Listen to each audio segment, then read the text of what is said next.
not short duration. They are not episodic, like let's say mood disorders or anxiety disorders. And these patterns of behavior are maladaptive.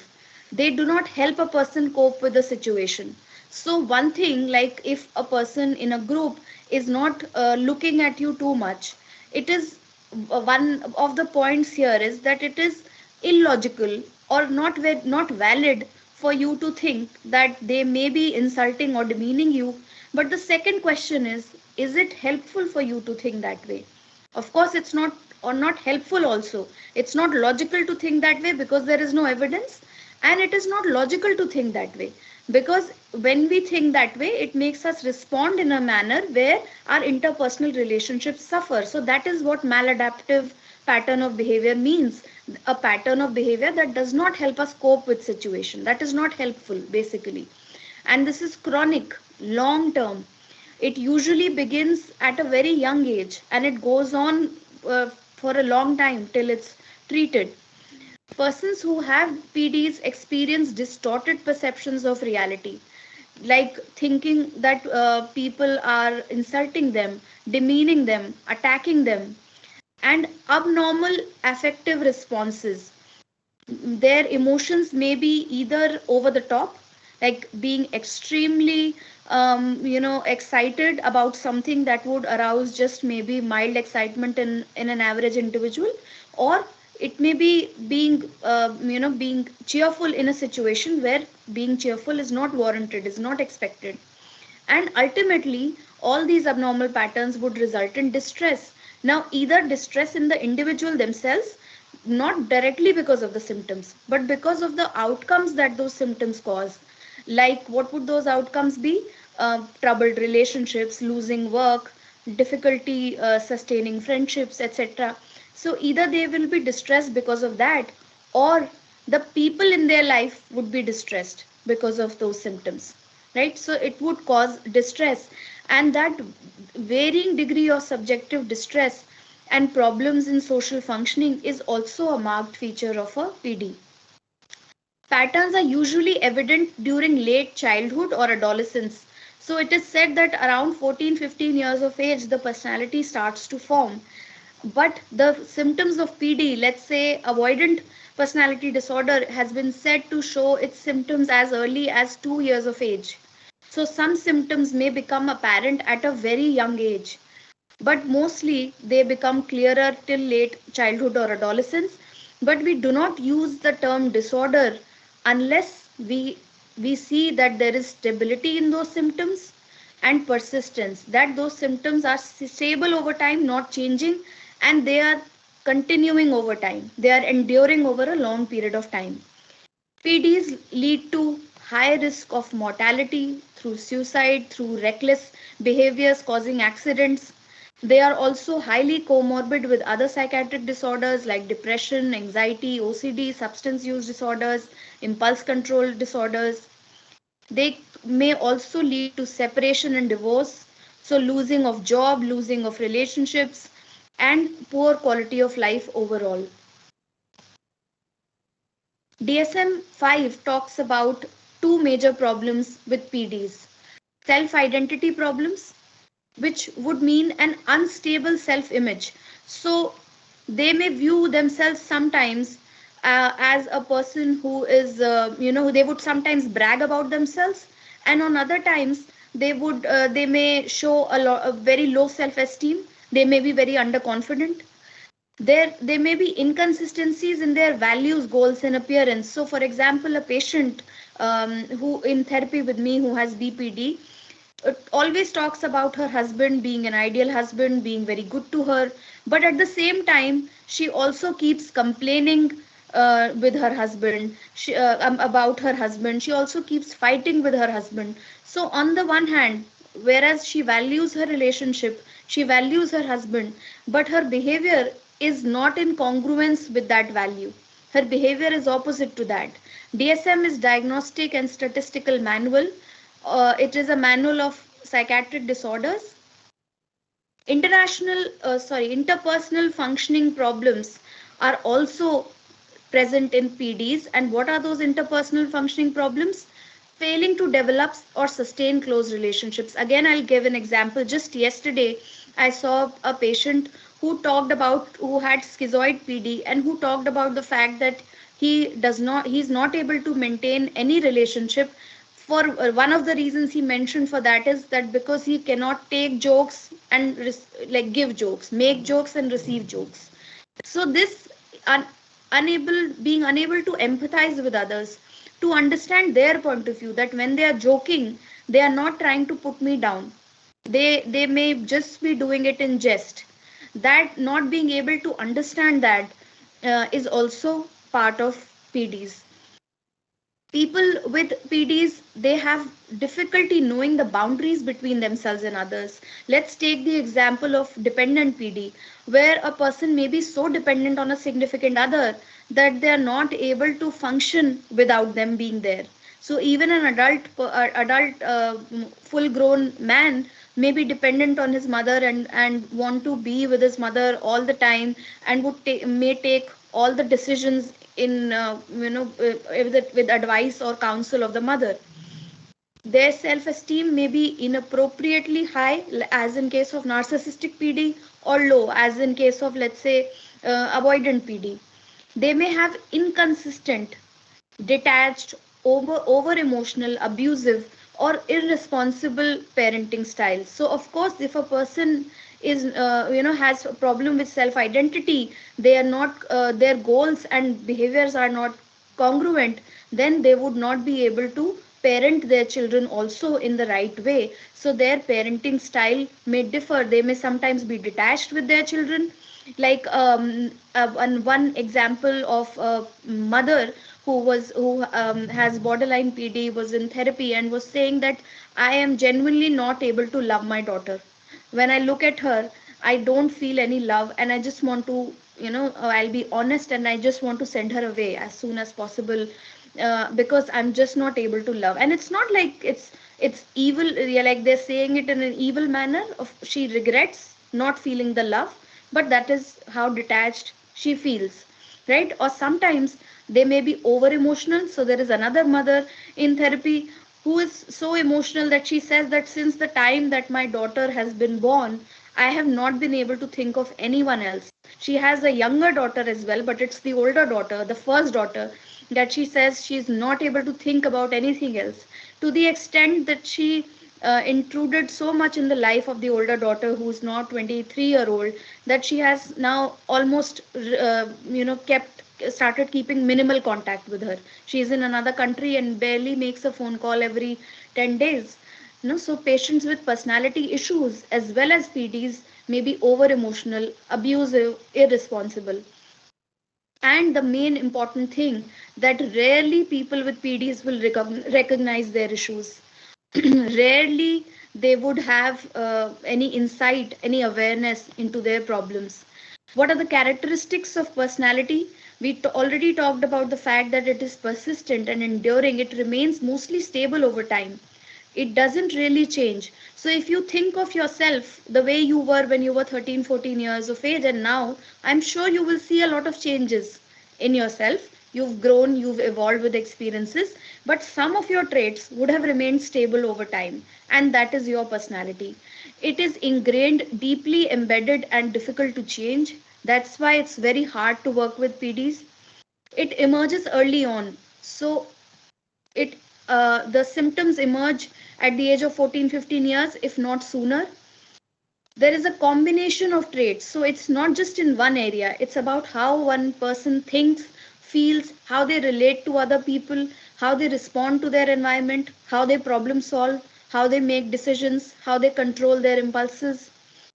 It it is interpersonal also, and it involves processing, how they process the input from the environment and make sense from it. If the input from the environment is that I am giving a speech and one person yawned, then if I perceive that as people being, people laughing at me, or my speech being bad, being inadequate, then that would be a maladaptive way of thinking, right?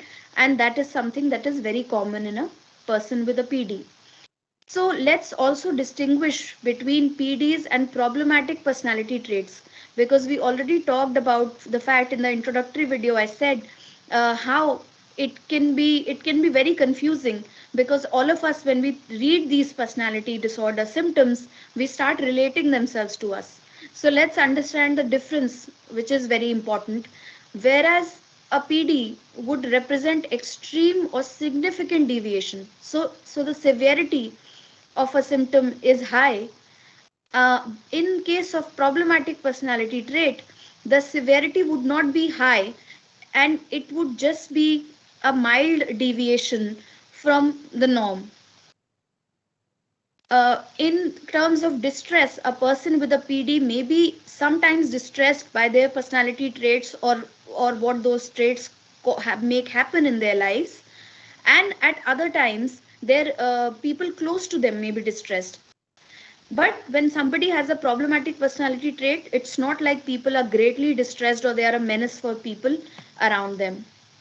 Personality disorders are pervasive, and they are apparent in a range of situations. So, for example, if somebody has ASPD, antisocial personality disorder, they would try to flout the rules and violate the norms in any given situation, whereas all of us have from time to time violated some norms, some rules, right? So a problematic personality pattern happens in certain situations, but it's not pervasive. A PD is more global in the sense that it impacts all aspects of functioning, whether it is their work, whether it is their relationship, whether it is their family life.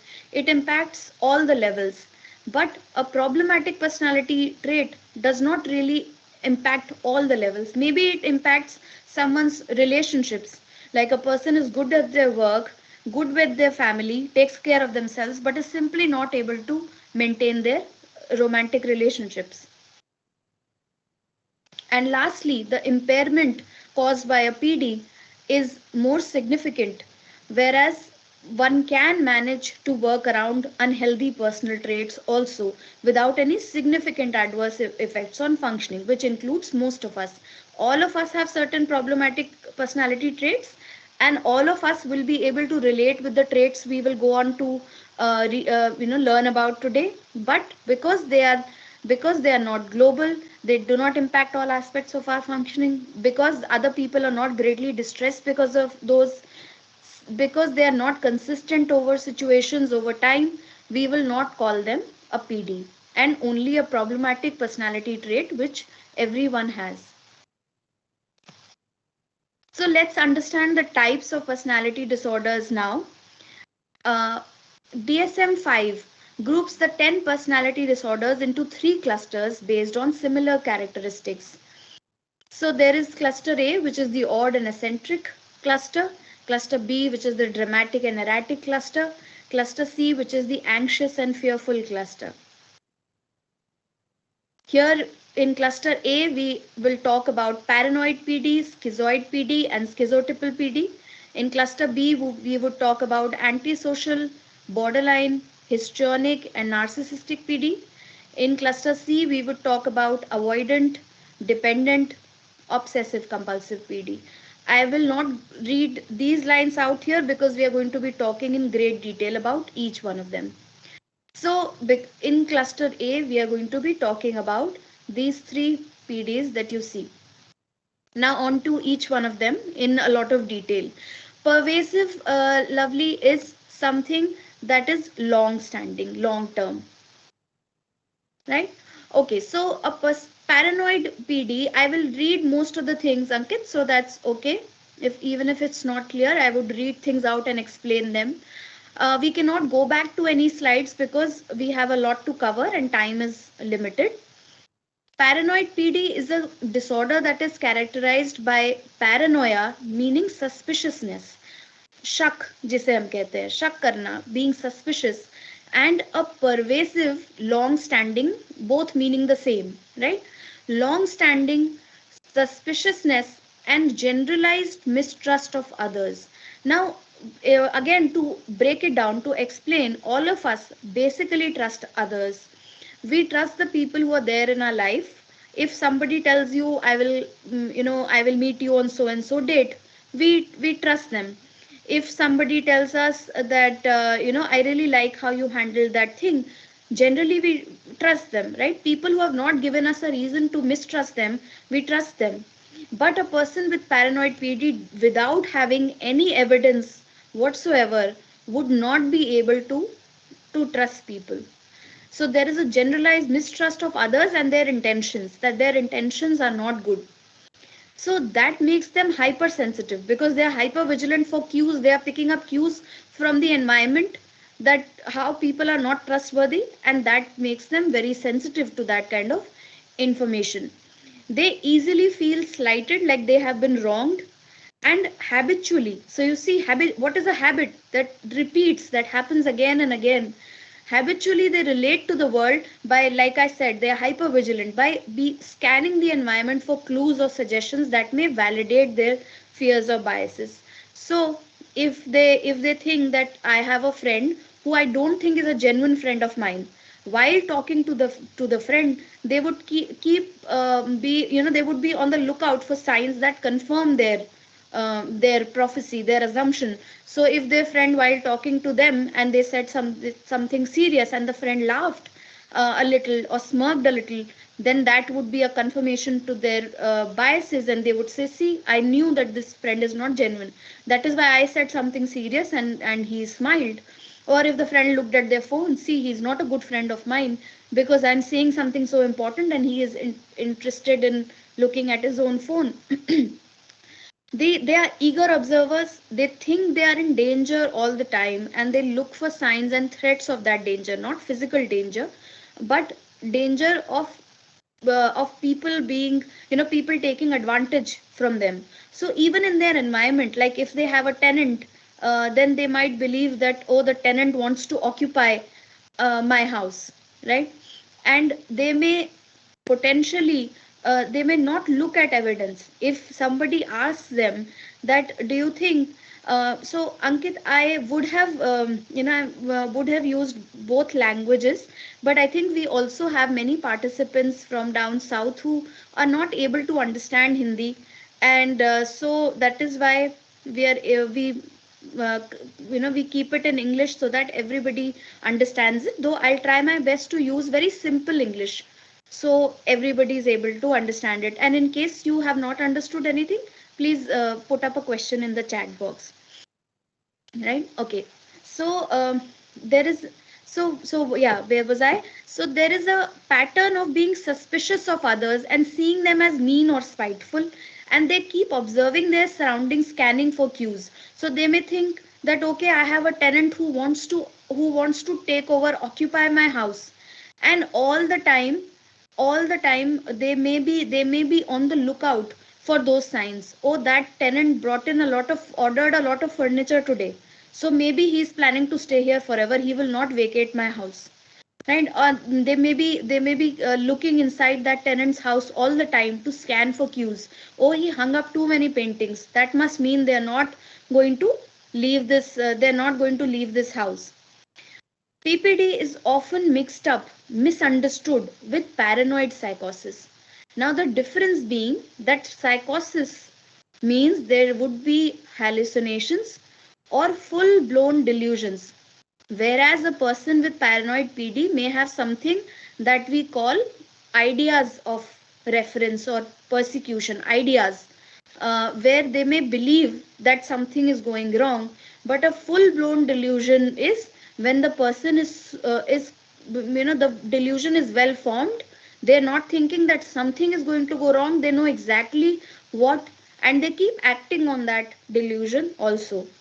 So a person with psychosis would have delusions and hallucinations, with which a person with paranoid PD would not have. Now let's go through the symptoms again briefly. So excessive sensitivity, we already talked about that they may be very sensitive towards events that may not evoke similar reactions in other people. So, for example, they may be unable to accept even minor setbacks or criticisms. If they've made some food for you and you said that it's good, but it could do with a little bit of salt, it would taste even better. They may get so upset that they take the dish and throw it in the dustbin. Right? They have a tendency to bear grudges also, so they will not be able to forget perceived insults and criticisms easily. If you have, let's say, criticized their cooking once, they may not cook for you ever again and say, I will not cook for you. One time I cooked and you were ungrateful and you said that my food had less salt. There is a mistrust of people which we talked about, that they may misconstrue negative or positive actions also as being negativistic or hostile. Let's say you gift your friend who has a paranoid PD a bottle of deodorant or perfume. They may think this is your way of insulting them and telling them that they have body odor. They may also be generally suspicious about those around them. They like to remain cautious, so they may watch their domestic helps, that I'm sure they're, just to make sure they're doing everything fine and not stealing anything, even though they don't have any evidence that the help has ever stolen anything. They may have a sense of excessive self importance, consumed with himself. Imagine if you are always on the lookout for danger cues and you believe that everybody is to be suspected. What follows is from that you are also believing that you are somebody so important that everybody is out to get you. If you believe that everybody is out to get you, then you must be important enough, right, for everybody trying to get you. There is an exaggerated sense of personal rights, so they may believe that this is, you are violating my right. If somebody has parked their car a bit wrong, they may make a huge ruckus out of that situation and say, I will complain about you to the police, and this is, you have parked your car on my property. This is, you have violated my right. This is unlawful. This is wrong. Let me call my lawyer. They may make a big deal out of that, and they believe in conspiratorial explanations, conspiracy theories. So, for example, if they see a billboard saying PM has announced a scheme to feed hungry people, they may think, okay, this is the PM's or the government's way of taking taxpayer money and taking my money, and then when their tax is deducted in the, whenever they file for taxes, they may believe that, okay, this is just the repercussion from that, and all the government people are involved in a conspiracy and they're slowly taking my money. Let's now read a PPD case example. Vikas is a 32-year-old male. He assists his brother at their family's grocery shop. Theirs is a joint family. Vikas, his parents, and two siblings live on the ground floor, and their paternal uncle's family lives on the first floor. Like I mentioned, these names are not real, they are changed. I'm just taking them for ease of storytelling, communicating. Vikas frequently gets into fights with his cousin because he believes that his family appreciates the cousin more. So Vikas lives with his family on the ground floor, and their Chacha ji and their family lives on the first floor.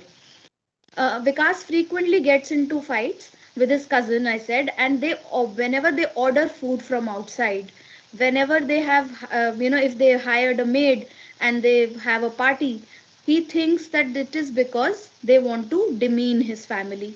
His family members have tried explaining him that that's not true, and they have good relations with each other. But Vikas thinks his family members are stupid to not see the truth. On many occasions, he has got into fights with his neighbors because he believes they purposefully make noise at night to disturb him. He has also called the police a few times to complain about the neighbors, and his family has had to diffuse the matter. He blames everything on his cousin and even tells everyone he suspects his cousin of drug trafficking without any evidence for the same. He has absolutely no evidence for this, but he still says it. He is excessively bossy around his mother and sister and abuses them verbally and physically when they don't listen to him. He blames them for favoring his cousin. Whenever his father scolds him for his behavior, he shouts back and has at times left the house only to come back after a few days, his family not being aware of his whereabouts. His family is in great distress due to his problematic behavior. They say that it is that they are not able to live their life peacefully as he keeps creating a ruckus. There is noise, there is police coming every now and then, because he constantly thinks that his chacha's family, and especially his cousin chacha's son, is out to get him, and he's constantly looking at their life, scrutinizing everything they are doing, and thinking that they are trying to demean him, put him down, and his family favors their family and this cousin. So coming to schizoid PD, I will take a break for after I've done the personality disorders for any questions, or if time does not permit, then towards the end. So please stay with us for the session, and we'll take any questions, major questions towards the end. Basic clarifying questions you can ask in the chat box. So schizoid PD. It is characterized by detachment from social relationships with a restricted range of expression of emotions when they are in interpersonal settings. No, I will shortly explain it. It is not same as schizophrenia. In fact, it is very different. So schizoid PD is a PD personality disorder where there is detachment from any relationship. There are not many interests, and a person is not does not show many emotions also. So they almost come across as very stoic, like they would not seem too happy, they would not seem too sad, right? But that would also mean that they're not deriving any joy out of life. They do not desire nor enjoy close relationships, like this patient. Ironically, coincidentally, yesterday I had a schizoid PD patient who I saw, and he was explaining me how he does not want to ever get married or have any kind of relationship. He said, I just cannot view myself in a relationship, I do not want it. He is happy being engaging in solitary activities. So his favorite interests were traveling alone or being in his room. And he said that if I don't ever have to get out of my room, then I would be very happy, right? There is little or no interest in having sexual experiences. So a lot of people with schizoid PD are asexual. A person, I'll share the case soon enough. A lot of these people either never get married or have a relationship, or they even if they do get married, they're never able to have a sexual relationship with their spouse. So for differentiating between a person who has negative thinking and who is paranoid, look at the other symptoms. Don't just look at the thinking part. Are they suspicious also? Are they just negative, or are they suspicious also? Is it happening in most situations in their life? Are they causing distress around? Negative symptoms of schizophrenia can seem like schizoid PD, but there is more to it. Like a person who is just developing negative symptoms. So schizophrenia is not a pervasive disorder, right? It's not like it would begin at 14, 15 years and it would go on. So a person with schizophrenia may have enjoyed relationships, interests, hobbies, but a person with schizoid PD might never have enjoyed that communication. Like this person was telling me that how, as a young person, as a child, when guests would visit his home, he just hid and he never came out. Of course, most of us didn't want house guests. We didn't like having house guests around when we were little. But to an extent that he would stay locked in his room and did not have any friend. They have few interests and few activities. So most of the time they may just like to be alone by themselves. They do not have any close friends, or sometimes not even casual friends. They may appear indifferent to praise or criticism, neither happy. So his uncle, who had brought this person with schizoid PD, was saying that even if he has done his work, he will never go and tell his superior.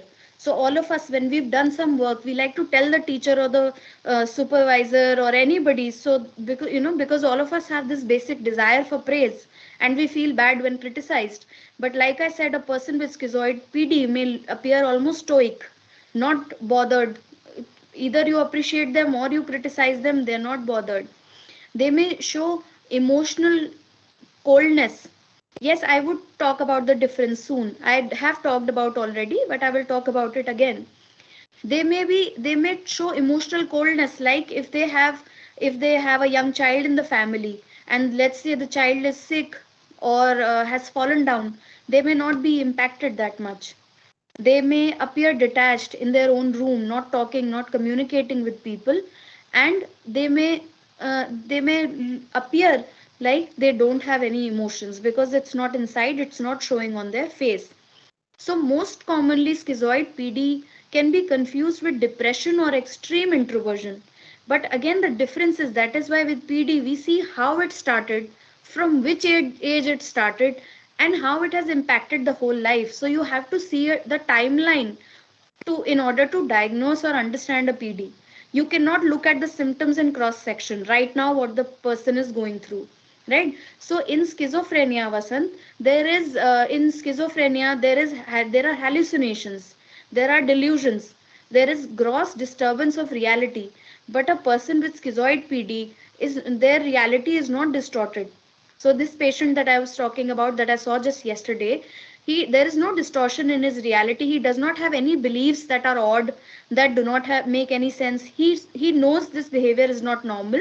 He knows not everybody has this behavior, but he says that I am happy being alone. I do not have the basic need to be around people. I cannot have relationships. I don't like them. I don't enjoy them. I never have. Right? So that is the difference. Few activities would provide pleasure, so hardly any. And even if any activities do provide pleasure, they would mostly be solo activities. Cold emotional feelings, neither happy nor sad, nor too attached to family members, can do without them. Preference for solitary activities, like to do things alone, like this patient who wanted to solo travel and remain in his room. Preoccupation with internal mental life. So of course, what happens whenever we are not doing enough outside, a lot is going on inside. A fantasy life happens when you don't have a rich actual life. So they may have a lot of involvement in fantasy life, which is why they may also watch a lot of TV shows, and like to fantasize about that, or have their own made up fantasy, even imaginary friends, because they do not actually have any, and there is no need to have a real friend for them. Insensitivity to social norms, like for example, this person said that I cannot, a social norm is that friends make jokes and take jokes, and he says that I cannot do that. He said I like to play cricket at one time, but I can't play it anymore because there is some joking around that goes on and I can't take it. I do understand logically, he said, there's again no distortion of reality. He said I do understand that people make jokes and they do not mean harm, but I cannot do that. He said that I cannot give orders or receive orders. I know that I have to give orders to my juniors, but I am not able to. So he does not have the sensitivity to understand the social norms and to act on them. Let's share a case example. Prashant, again name changed, is a 36 years old separated male. Since as long as he can remember, he has barely had any friends. He likes to stay alone and his favorite hobby is reading books. Whenever there is a family gathering that he's forced to attend, he tries to stay in a corner and avoids interacting with people. He admits that he never feels the need to talk to people and share his feelings with them. In fact, he finds it strange when other people share their feelings with him and he doesn't know how to react. He was married for 6 years before he got separated. He could not consummate his marriage in a span of 6 years. So, in 6 years of his marriage, he had never once gotten physical with his wife because he simply didn't feel any sexual desire whatsoever. He had little in common with his wife and didn't like to spend time with her as well. His wife felt that she wasn't able to connect with him on an emotional level. Even after his separation, he didn't feel as upset as you would expect someone to. He said that all his friends, relatives kept consoling him, but he did not feel any sadness as such. He chose a work from home job and would spend nearly all his time alone. He shared that he liked to be alone and doesn't understand why his parents insisted that he seek psychological consultation. Same for patient yesterday who I saw, who said that my uncle has brought me because my parents told him to get me, but I am very happy with my life. They don't think I'm happy, but I am happy. So I don't need any help. But of course, that happiness was not reflected on his face. His face was flat. There was no smile. There were no expressions as such. Schizotypal PD. Now, schizotypal PD is most often easily confused with schizophrenia because in schizotypal PD there is unusual pattern, odd behaviors. We will talk about what those are and we will distinguish it from schizophrenia also. Just stay with me here. So again, there is a pervasive pattern. This word is being used again and again, and we should all pay attention to it. What this means is if you just look at this pattern that is pervasive, so these symptoms that we are talking about, they would be present for a long time since a young age. That is what pervasive means. It would not be present in schizophrenia. It's not as if schizophrenia would start from 14, 15 years necessarily. It may start at any age.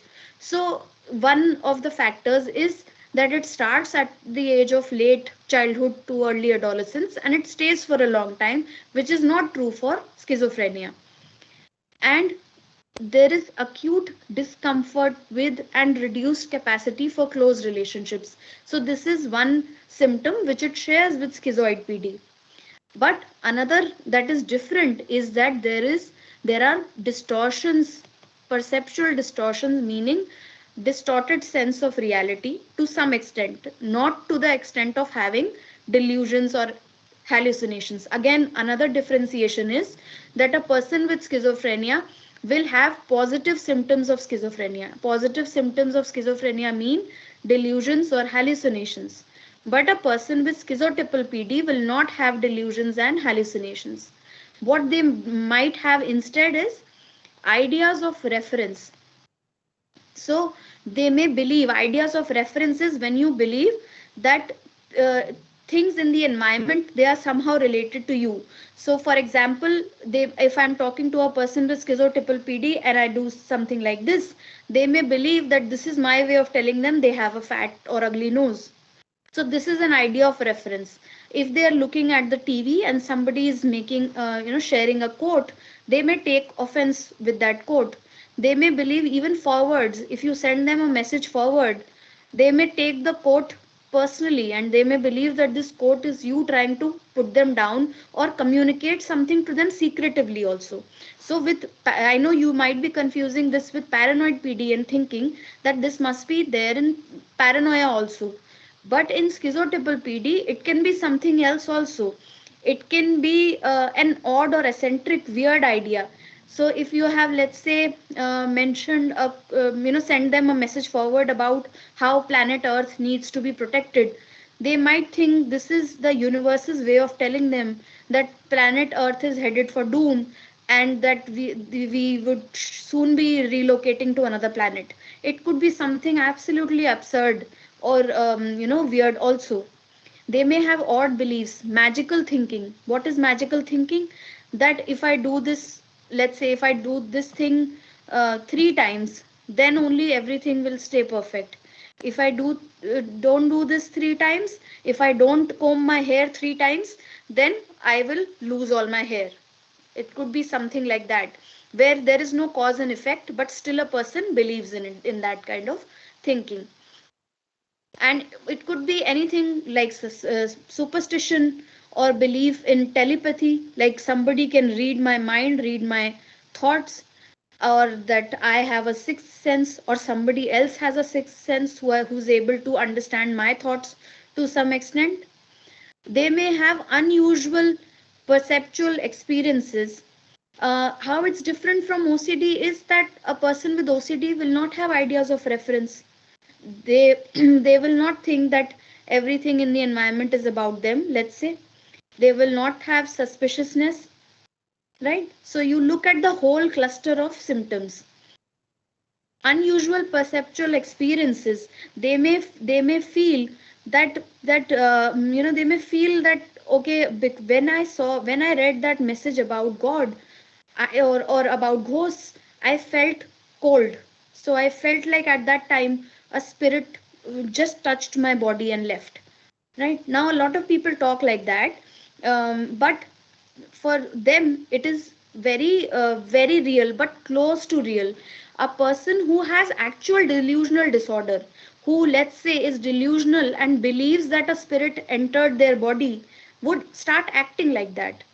Here they would just believe it. They would have idea, of reference, or idea of an idea that some spirit entered my body, but they will not start acting on it.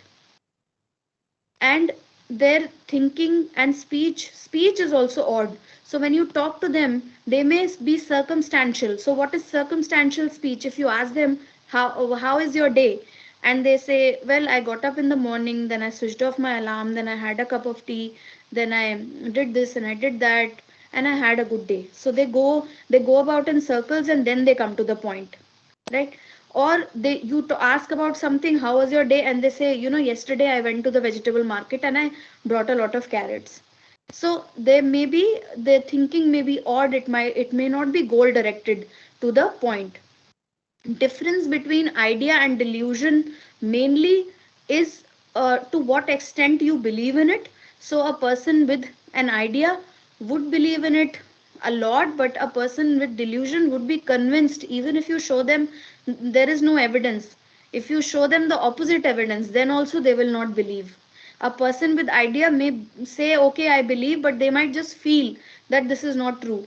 A person with delusion will act on that also, whereas a person with ideas of reference will not act on it, will not act on that, that particular idea of reference.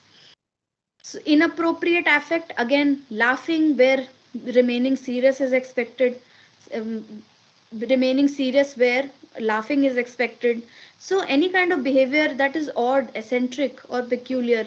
Let me share an example of an odd behavior. So this is not somebody who was schizotypal, but the behavior was certainly odd. Long time back, a professor who was a psychiatrist came when I had just joined my MPhil to give a speech, and he started moving around something on the table. There was nothing on the table, and he started using his finger like this as if to remove something, whereas none of us could see anything. So this is just an example of a peculiar behavior. Of course, when there is a pattern of these peculiar behaviors over time, and there are all these other symptoms, then we can call it schizotypal. They may not have any friends because they are suspicious about people, and they may have a lot of social anxiety that does not diminish with familiarity. So this is important. When we meet people for the first time, we all of us may feel a little anxious, but when we become familiar, we meet them often, then the anxiety goes away. But they may not have they may not have that kind of, they may not, their anxiety may not fade with time. So odd beliefs, behavior, and speech we talked about, trouble forming close relationships, paranoia and ideas of reference, and restricted affect. So what do they have in common with schizoid PD? Their emotional responses are flat, and they do not have many close relationships. What do they have in common with paranoid PD? Paranoia and ideas of reference. And what do they have which neither of the two have? Odd beliefs, behavior, and speech. Yes, people with PDs can take up a career. They do take up sometimes because not all PDs are diagnosed, but they may have a tough time because of their sensitivity and their reactivity. Let's talk of an example. So again, name changed. Prakhar is a 19-year-old male who is currently living at home with his mother and younger sister. His mother shared that he never had any friends in school and spent most of his time speaking to an imaginary friend, Bittu. As a teenager, he would spend a great deal of time alone, playing the role of Superman or Shaktiman. However, even then, his play seemed unusual and not about the themes he had seen on TV. She shared that she, meaning his mother, that he hated visiting relatives or social gatherings as a child, and was always hell bent on staying home alone while his mother and sister went out. He is unusually interested in ghosts and spirits, and also shared that he feels his grandmother, his nanny's ghost, is trying to talk to him in his dreams. Right? So again, odd beliefs like this. He also keeps watching horror shows. Currently, he has chosen to pursue graduation from distant mode and spends most of his time playing games online.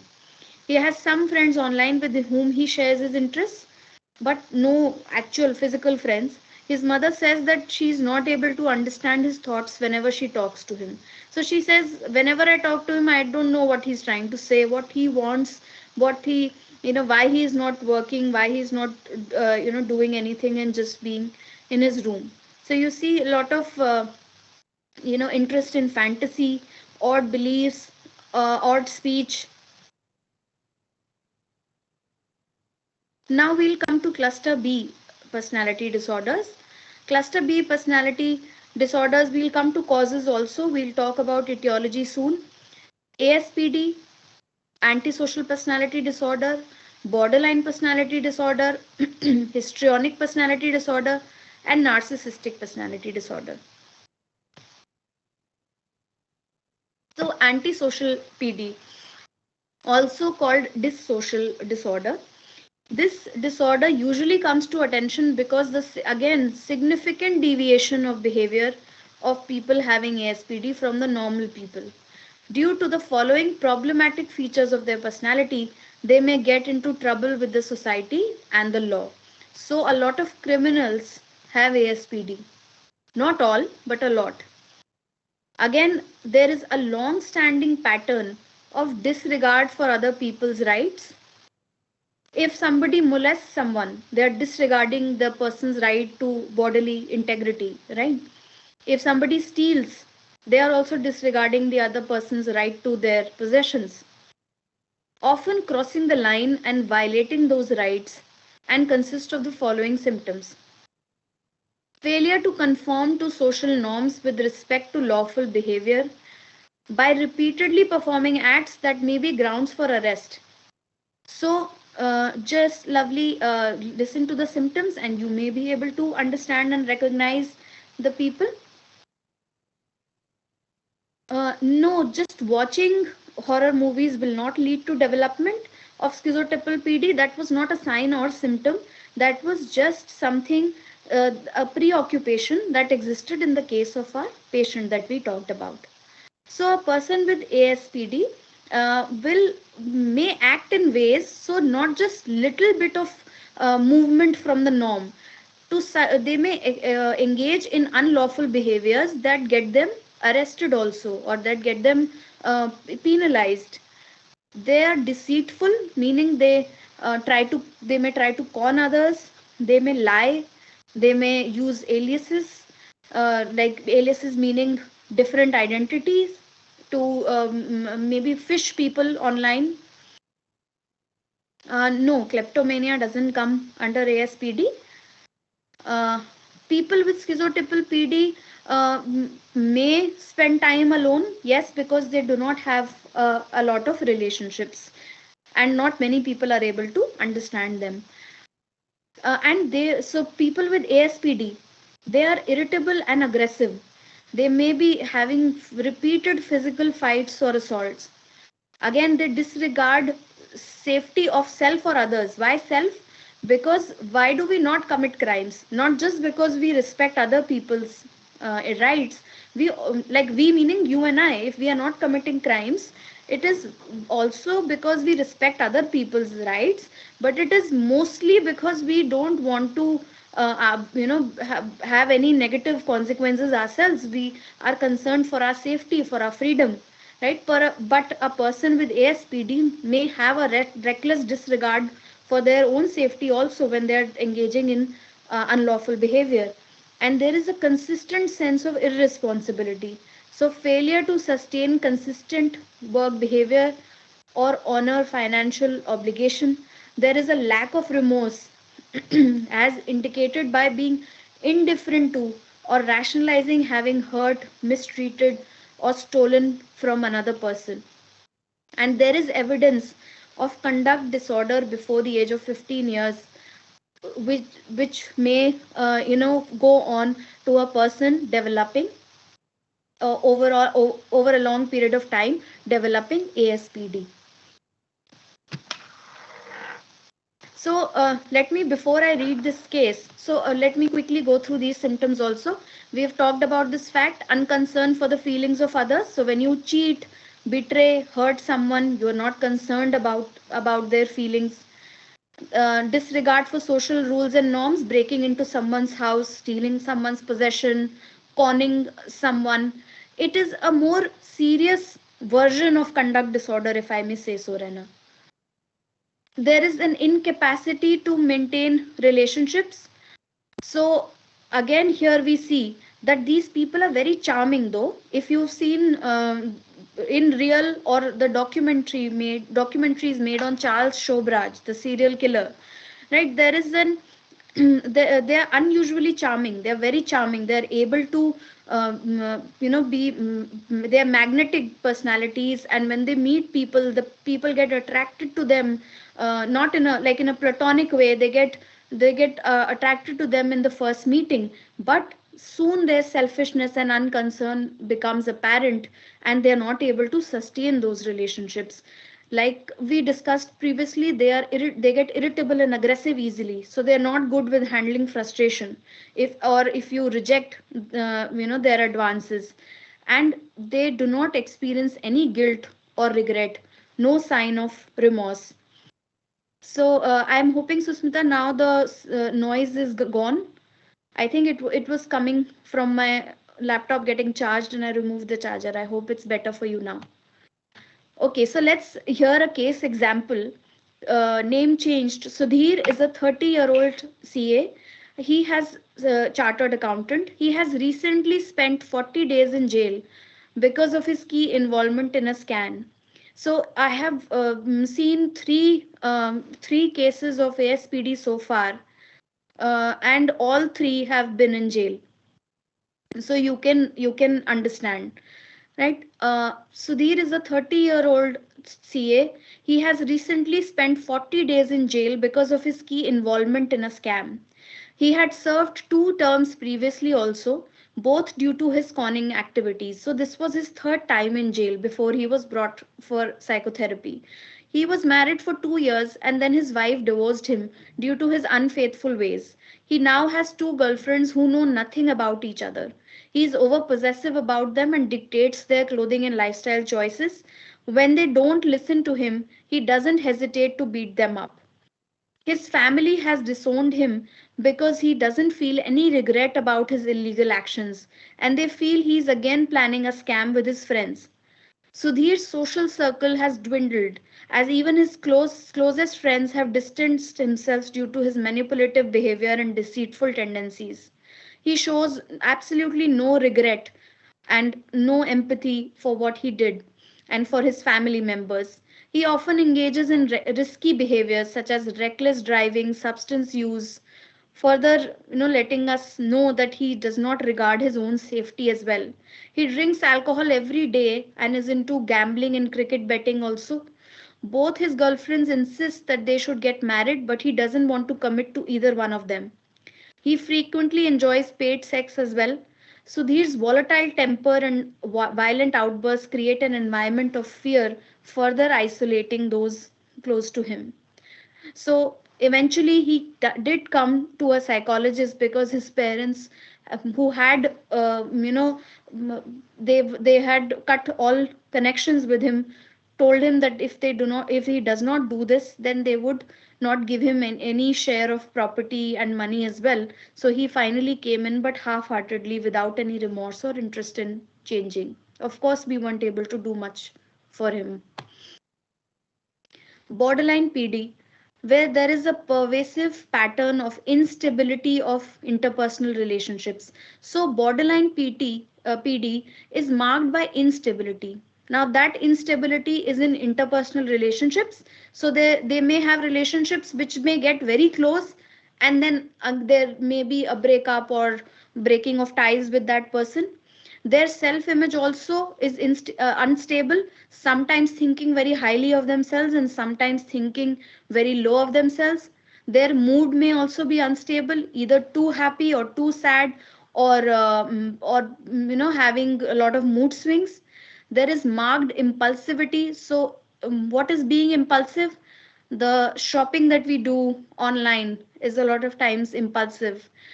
If you thought of something, and you thought you want to do something, you want to go out, and immediately giving a call to your friend and saying let's go out, that's also impulsive. It borders on being spontaneous, but it's impulsive as well. And again, crucial point is it begins by early adulthood. It is it is a pervasive pattern, and it is present in a variety of contexts as indicated by five or more.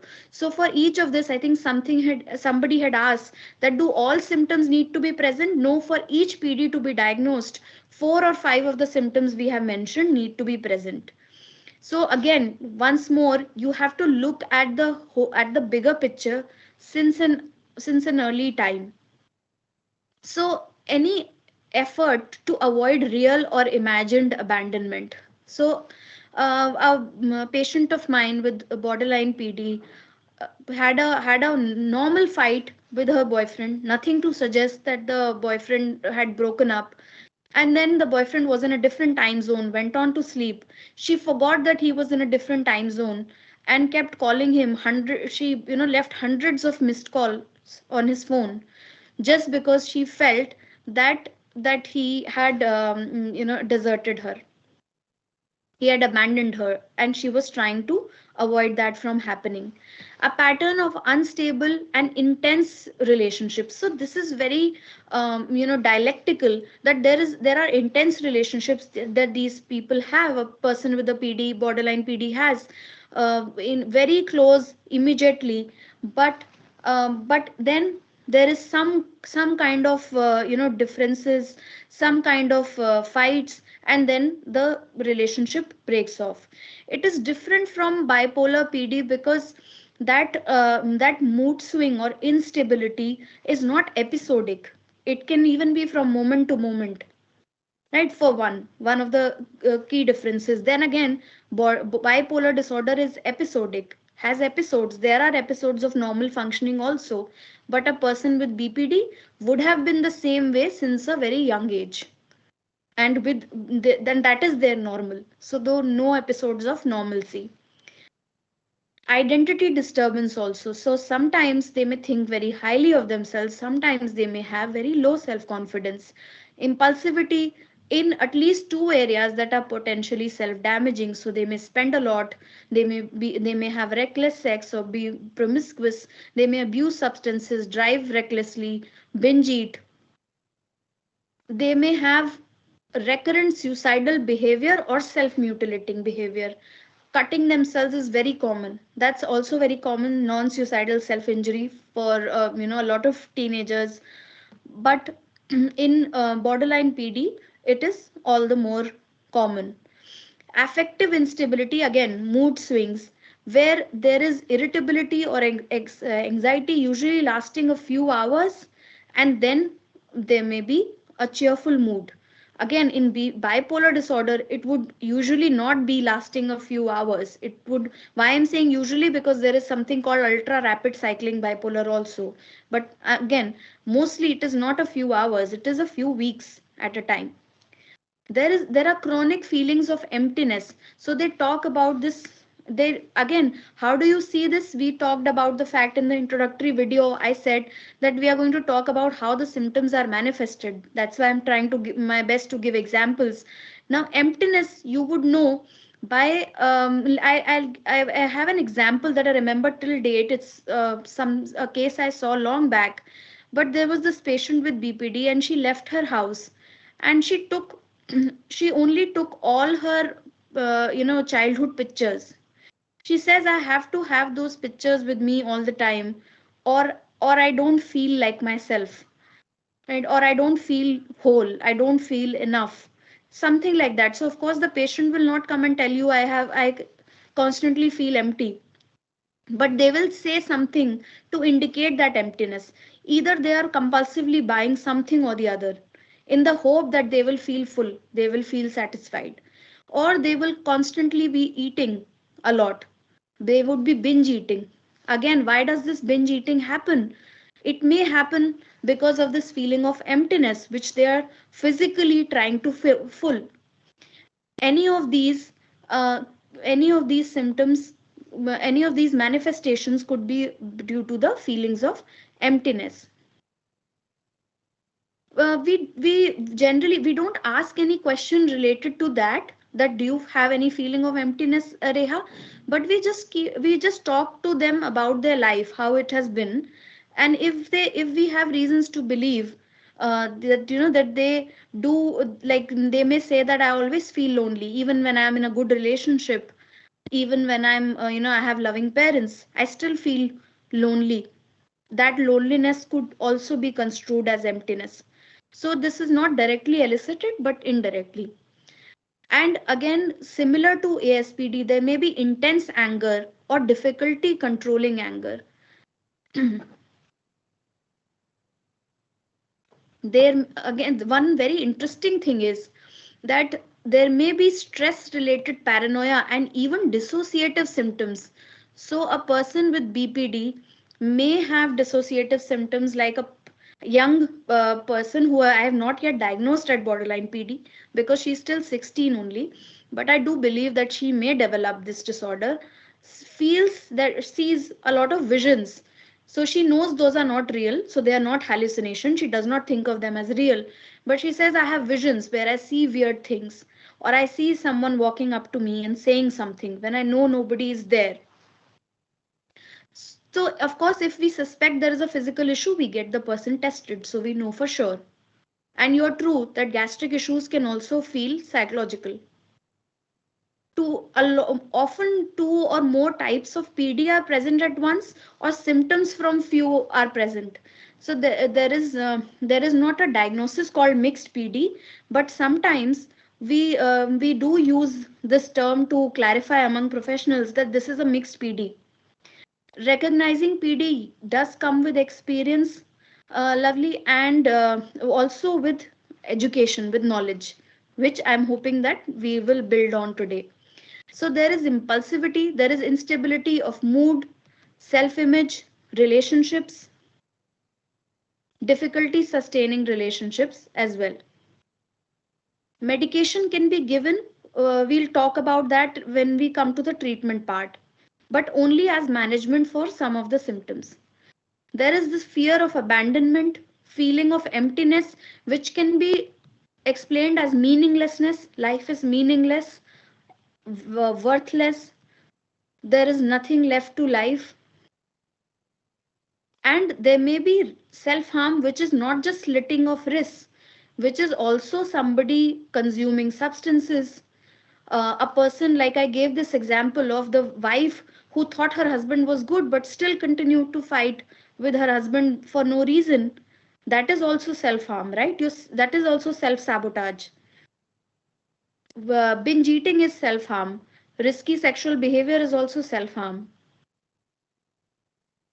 Case example of BPD: Jyoti is a 32-year-old woman and works for the UN. She got divorced 2 years ago after 3 years of marriage. She has a history of multiple failed relationships. She is having a particularly difficult time moving on after her last relationship. Her last relationship was with an older married male. Jyoti confessed that they would engage in many sexually deviant activities, and even though she realized these were sadistic, she enjoyed herself. Even as she is coping with this loss of a relationship, she has had two casual affairs and a few one night stands. She was always into drinking but has also started smoking after her recent breakup. She finds herself getting attracted to any male who gives her some attention. Now, what is this? This can also be understood as feelings of emptiness, right? That anybody, I do not have any love inside me, so anybody who shows me a little love, I drift towards them. Many times, after such meaningless sexual activities, she is overwhelmed by guilt and low self esteem. However, the next moment, as she chats with another available male, she becomes chirpy and excited like a little schoolgirl. Her own, words. She has a bunch of female friends who she really values. They all tell her she should stop jumping from man to man. She often gets into fights with her friends for being so judgmental. However, then she apologizes to them and requests them to have patience with her. Coming to histrionic PD, a pervasive pattern of excessive emotionality, attention seeking, beginning by early adulthood and present in a variety of contexts. Five or more of the following needs to be there for us to diagnose this disorder. The person is uncomfortable in situations in which they are not the center of attention. So they always want to be the center of attention. Their interaction with others is often characterized by inappropriate, sexually seductive, or provocative behavior. They display rapidly shifting and shallow expression of emotions. What is a shallow expression of emotion? Has it happened that ever that you've shared, let's say something, something serious, something bad that was happening to you, and somebody said, "Oh, really? That's bad." And it was, and you know, it was a shallow expression because you could tell that they were not really feeling bad for you. Right now, of course, that's just one time, so we will not say so we will not say that that makes them histrionic PD. But a person with histrionic PD would seem to not have deeper emotions, only would have that shallow emotions only all the time. They would consistently use physical appearance to draw attention to self. They have a style of speech that is excessively impressionistic or gestural, animated, and lacking in detail. So they're not talking about anything important, but even then trying to make it seem like that. They may self dramatize, talk theatrically, exaggerate expression of emotions. They are easily influenced by others, and they consider relationships to be more intimate than they actually are. Okay, I'll take a little pause and go through two or three questions in the chat box. Just give me a moment. Let's all read in the chat box. So Shubhangi says that, wait, can this case, so okay, the first Harshit has asked, just just a second. Okay. Can this case history of borderline PD relate same with males, as males are more into casual hookups and one night stand and do not show any guilt or remorse? See, again, you are just picking one point of casual, reckless sexual behavior. We have to look at the cluster of symptoms. We have to look at the syndrome, not one or two points. You can write the point you've not been able to understand here, Devangi, so we can answer it, right? Just write it. What point was that? I don't remember. What was the second point? Uh, can this case history of borderline PD relate? Okay, this I've gone through. How many symptoms? I've told you that also. Borderline is more pervasive in females. True. All right. People, I'm sorry, my chat box is acting up. People behave different with different people. How to access the personality then? Again, if you are behaving differently with different people, then that is not a PD. PD is pervasive, long standing, and in different social contexts, a person with PD would behave the same. So a person with histrionic PD, if they are behaving seductively, then that seductiveness would be with a person they've just known for some time also, and would be with a friend also. I've already talked about that, Ishfaq. Okay, the inappropriate seductiveness is being, dressing provocatively, seducing members of the opposite sex. Again, I'll use an example that a patient of mine used, but I don't know if the person he was talking about was histrionic. But he said that he has a friend, casually he mentioned in one of the conversations that he has a friend, and he says that every time I go over to her place, for some reason, she's wearing shorts and she starts to put her leg up and apply moisturizer, which is something that's not needed. And I tell her that, why do you behave this way? Why are you, what are you trying to do when we are just friends? So something like that would be inappropriate seductiveness. Why? Because the person who you are with is not looking to be seduced, is not reciprocating your actions, right? So attention seeking and dramatizing when they're talking, like when you see that girls just saying when they're so excited to see someone, as I think in Archie's also there was one scene where the two friends looked at each other and they were screaming. That would be also be dramatization, because that kind of behavior is not really needed to show your excitement. Again, don't just see one or 2 points, look at the whole cluster. Pervasive means long standing, Mahima. And they may be over concerned with physical attractiveness. So, shallow, appearance, focused on appearance, focused on, they have shallow emotions. Everything about them may be shallow. Case example is Arushi is a 21-year-old college going girl. She lives in an apartment with a classmate of hers. Arushi has a long list of male friends who she flirts with. So this is not a person who came in directly. This is a person whose roommate came because she was distressed with her. And she explained a lot about this person, and it seemed like she had histrionic PD. She lives in an apartment with a classmate of hers. She has a long list of male friends who she flirts with. And the roommate recounted that there are at least 20 or 21 males. In fact, her roommate is often disgusted with how she goes from chatting seductively with one boy to another. She often calls boys to her flat, and her roommate finds it extremely weird that every time a boy is around, she starts behaving in a different manner. She starts talking in an accent, becomes louder and more dramatic. Her roommate jokingly calls her drama queen. Arushi unabashedly claims that she wants to become an air hostess so that she gets to flirt with different men every day. She spends all her pocket money on buying new clothes and beauty products. She has a hard time being friends with females because somehow they don't like her, and she can't seem to like them meaning females. However, whenever she feels lonely, she just calls up one of the boys on her contact list. At times, she goes out with one boy, spends time with another, and then comes back home with a third. Her roommate, a concerned friend, decided to get her for psychological consultation after coming herself first, because she was so distressed by this behavior.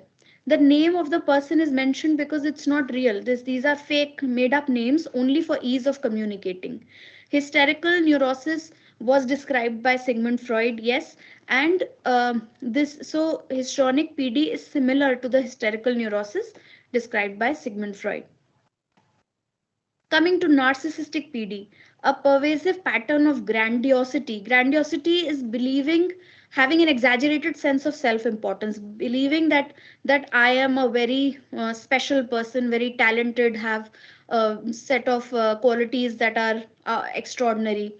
And because of that, there may be a need for admiration. There is a lack of empathy, and this begins by early adulthood and present in a variety of contexts. Again, so you see five or more of the following, but once again, my advice will be look at the whole cluster. Nowadays, this is very loosely used term. I see, narcissism, narcissistic terms used here and there on social media, a lot of reels being made, but it's much more than what it's made out to be. So there is a sense of self importance.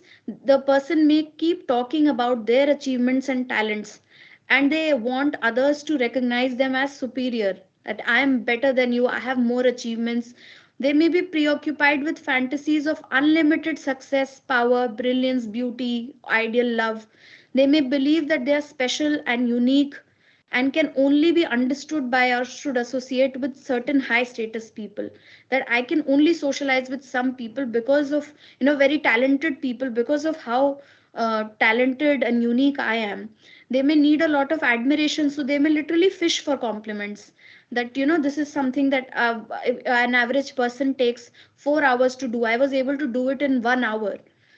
They may have a sense of entitlement, meaning that they may feel that other people owe them some behavior, something that, I was sitting with you and you did not even talk to me, or you did not even take in my experience when you could take my guidance, me being such a talented and experienced person, but you did not take in my guidance. They are interpersonally exploitative. So this is the point that people usually take when they loosely use narcissistic PD, meaning that anybody who they feel has taken advantage of them, they think they are narcissistic PD.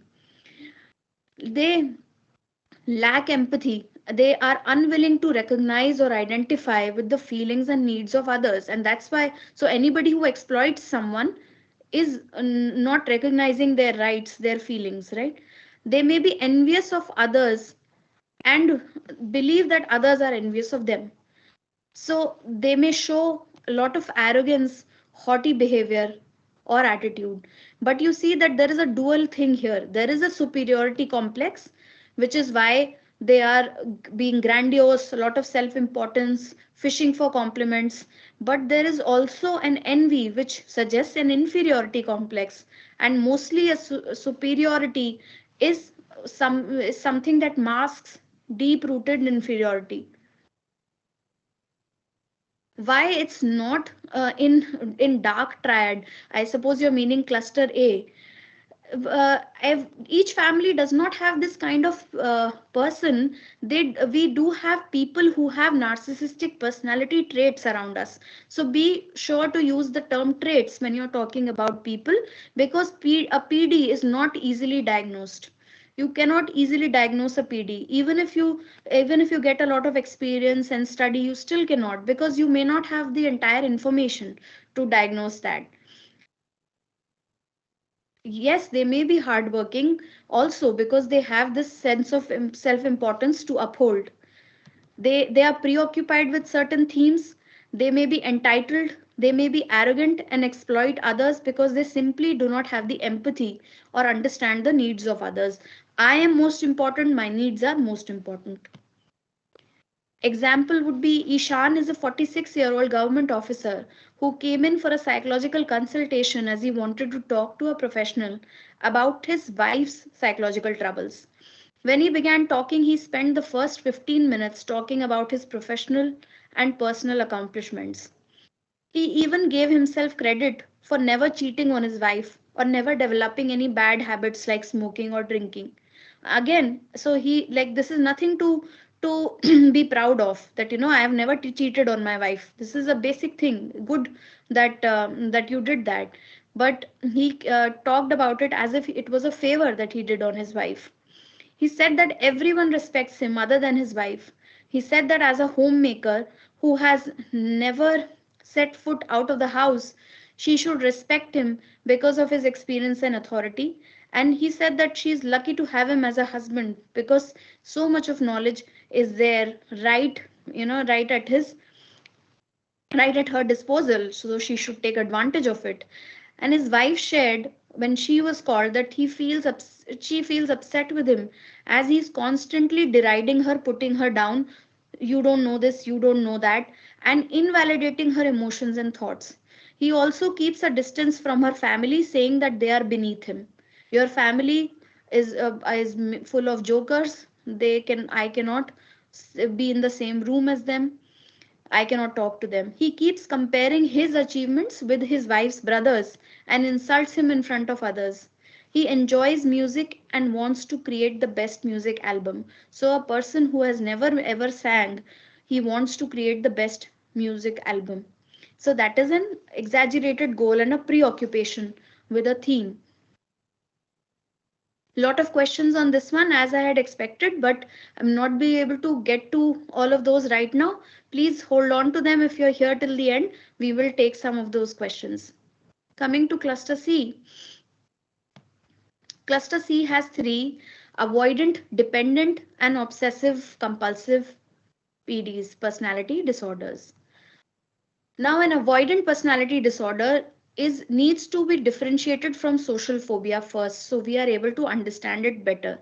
The basic difference is that avoidant personality is a problem of relating to others, whereas social phobia is a fear of being negatively appraised, meaning that if I perform in front of others, that performance may be talking to people, that performance may be presenting in front of people, then they will judge me negatively. But a person with avoidant PD is also not able to relate to people.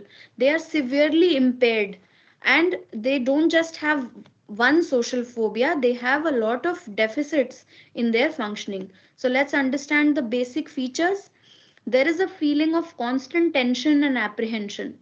So imagine the worst possible outcomes in the most usual situations. I'll give an example that a patient shared that a colleague called her asking about something, that is there a change in our team composition, something to do with work, and she thought that because she answered that question, her colleague will tell her boss and her boss will fire her. There was no reason to believe that, but she went to the worst possible outcome.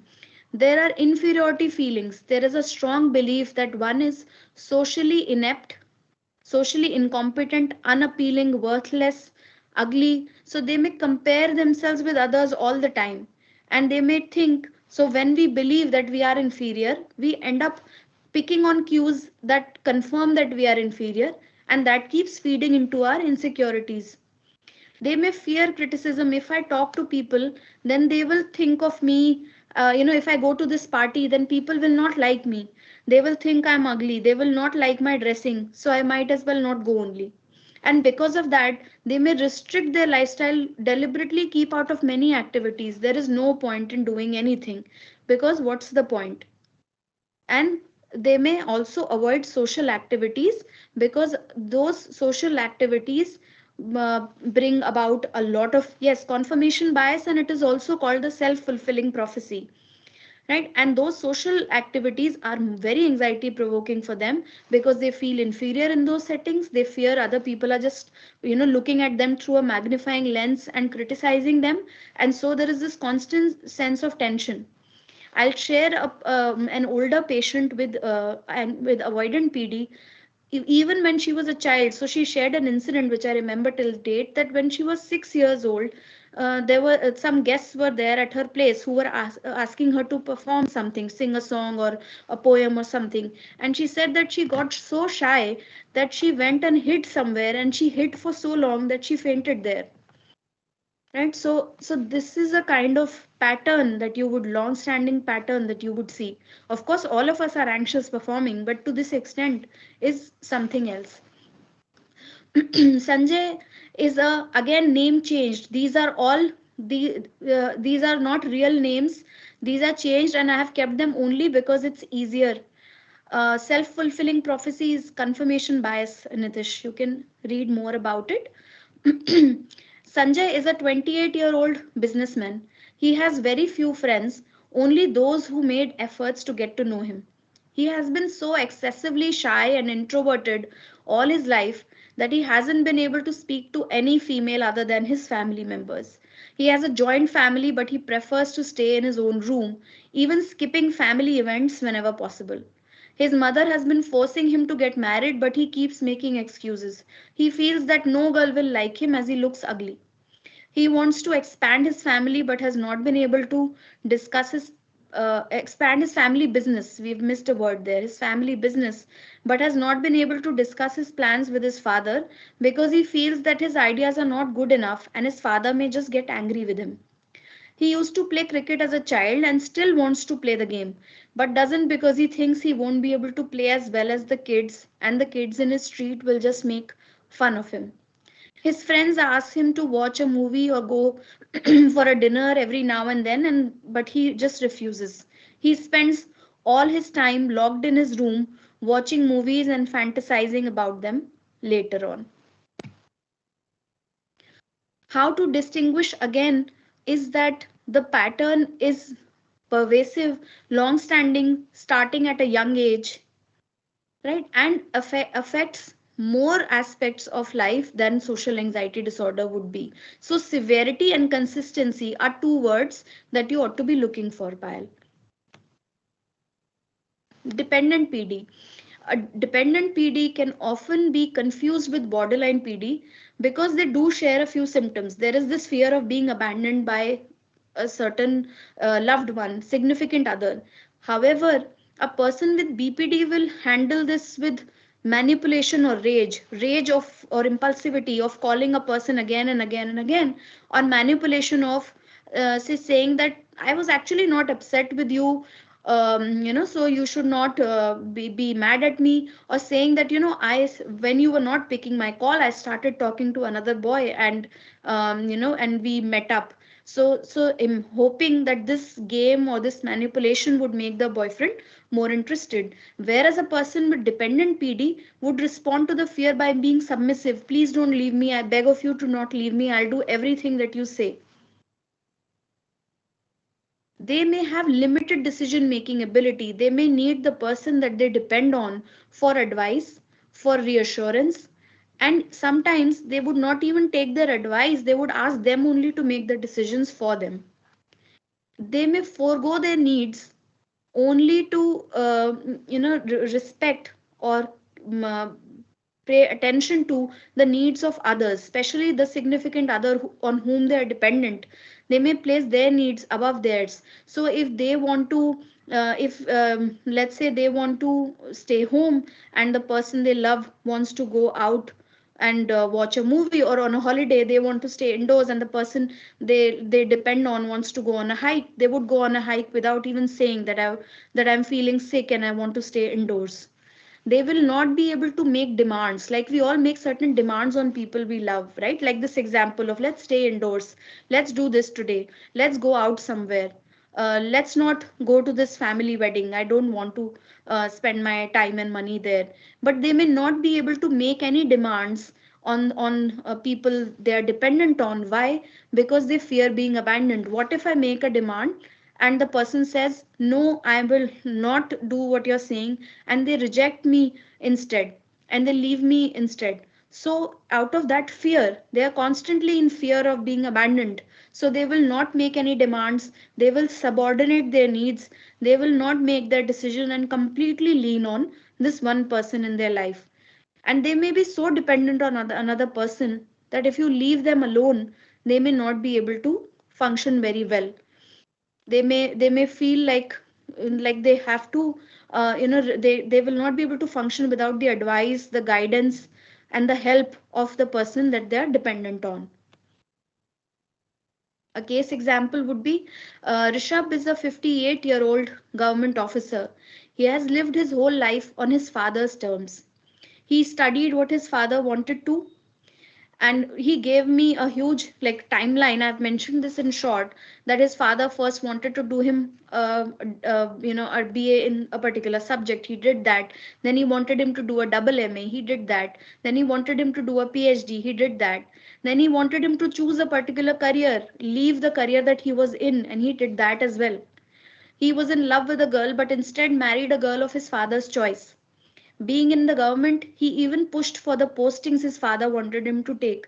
So every few years there are few postings, right? And his father kept telling him that if you're good enough, you should be posted here now. And he kept asking him, okay, where should I be posted now? Where would you be happy seeing me?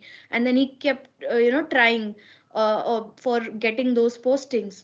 Sometimes he had some luck, sometimes he was posted elsewhere as well, but he always tried to make his father happy. Ever since he has been working, every day he comes back home and narrates the whole day's events to his father and seeks his advice on several issues.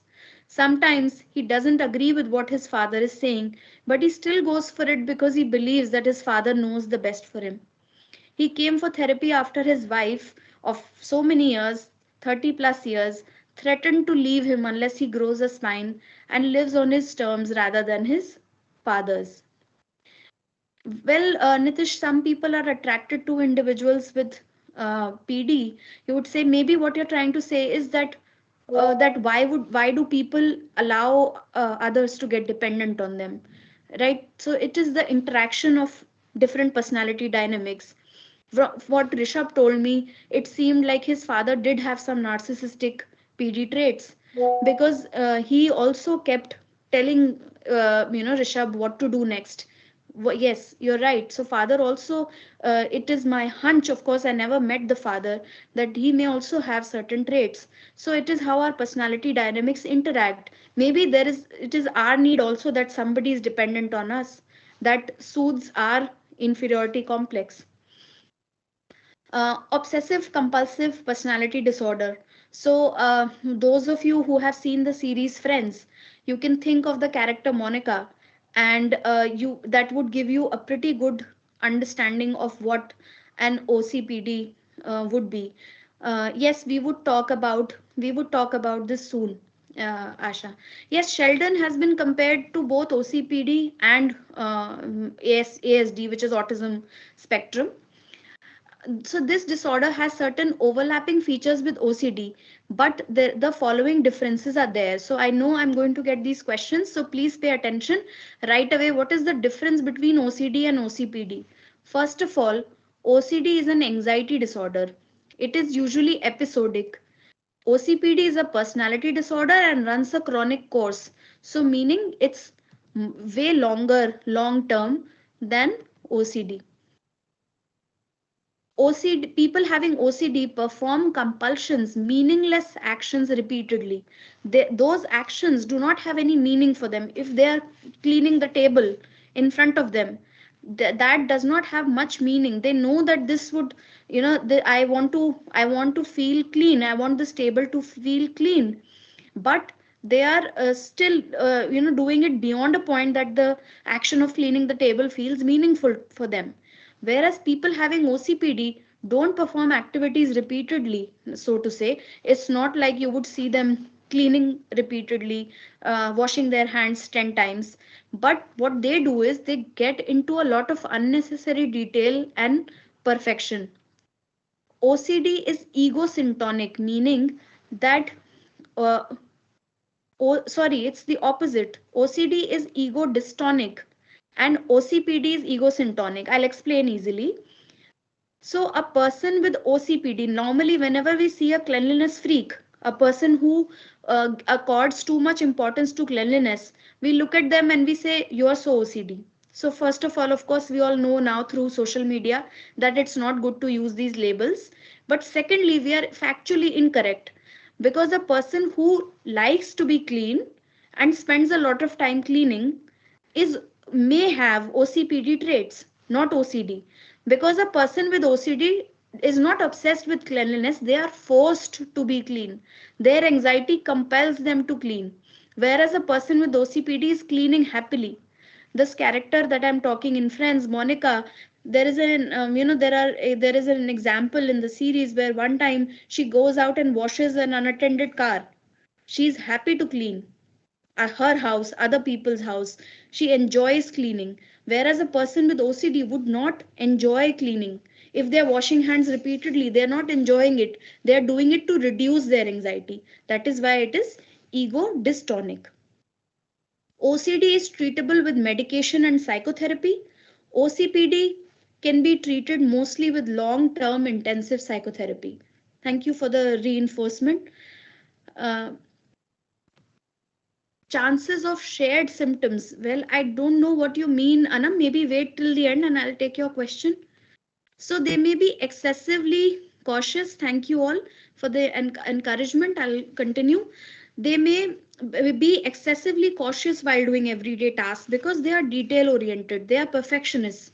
They don't want to miss anything. And they may make a lot of lists. They may make lists for their lists, that I have 10 lists and a list to see their what all lists that they have, because they don't want anything to remain unseen. They may be perfectionists, that this is my way of doing things and I like to do it my way. So they may clean, if their maid has done the utensils, they may still clean the utensils after the maid cleaning, because they may believe I would do it perfectly, I would do it better. There is an undue preoccupation with productivity.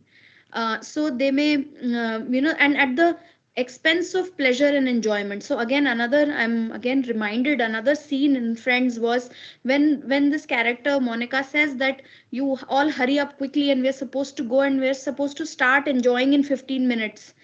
And her friend says, well, clearly not any minute sooner. because she was so particular, even about enjoying, even about being productive, about her enjoyment, that the enjoyment should begin in exactly 15 minutes, that that preoccupation may make the person very controlling, that may make them very not fun, because on a holiday they may have extensive lists, detailed itinerary, and stick to it at all times. Okay, at this time we are supposed to do this, now we are supposed to do that, and they may be rigid about it. So their domestic helps and their partners, their siblings, may be very bothered, because they have rigid standards and they want things to be done only in a certain way, their way. So they're they may not be happy with people who are working under them, because almost nobody is able to work up to their standard of perfection, and they may be very particular about adhering to social convention. So how one must behave, so with a superior I must take their orders and do everything that they're saying to the T. Like again, I would refer to Monica only. There is a scene in the series where she and her friends go to a class, and they are all very casual about it because they are adults. But she has, every time she shows up, having read the book, or done the assignment that the teacher asks her to be. So they would be teacher's pet. They would take roles very seriously, whether that of an authority or a subordinate. Yes, my way or highway attitude, but not in a narcissistic way, Nitish. It is that because they have such high standards of perfection. And yes, I mean, in the similarity would be that they are looking things only from their lens, and they may end up exploiting people because they are expecting that high standard of perfection. But it's not like due to lack of empathy they are exploiting people, as the case with narcissism. Okay, OCPD case example now. Anuj is a 47-year-old pediatrician. Apart from being hardworking and sincere, he credits his success to being organized. During his MBBS days, his study table was very organized and free of clutter, and his roommates weren't even allowed to touch it. He would spend a lot of time making detailed and extensive notes. Even if he got photocopied notes from a friend, he had to copy them down in his own handwriting before studying. He wrote all his notes only in green color ink, which he considered lucky. Every time that he fared well in exams, he had to visit a particular temple. Had to. Remember, it's not just, he wanted to, but he had to. Like, this was a rule, a rigid rule. After completing his studies, he started a clinic of his own. His staff finds him a hard taskmaster, as he is very particular about many things. He wants every corner of his clinic clean at all times, and he wants his desk organized in the same fashion every day.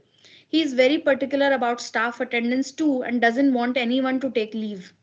Every day he wants to know the names of all the patients that are lined up for the day before he can start working. So he has all these set rules that he is particular about. While writing a prescription, so doctors are, infamous for their poor handwriting. But in the case of Anuj, name changed. He feels that if he hasn't done it neatly, he would just throw it away and write a new prescription for the patient. A lot of time goes into this every day. However, he doesn't think of it as time waste, but efficient working. Now we'll come to the etiology. Again, if there are any questions, I'll take a brief pause, though we're almost out of time, but I'll take a brief pause and look at the questions. If there is any question that I can answer right now.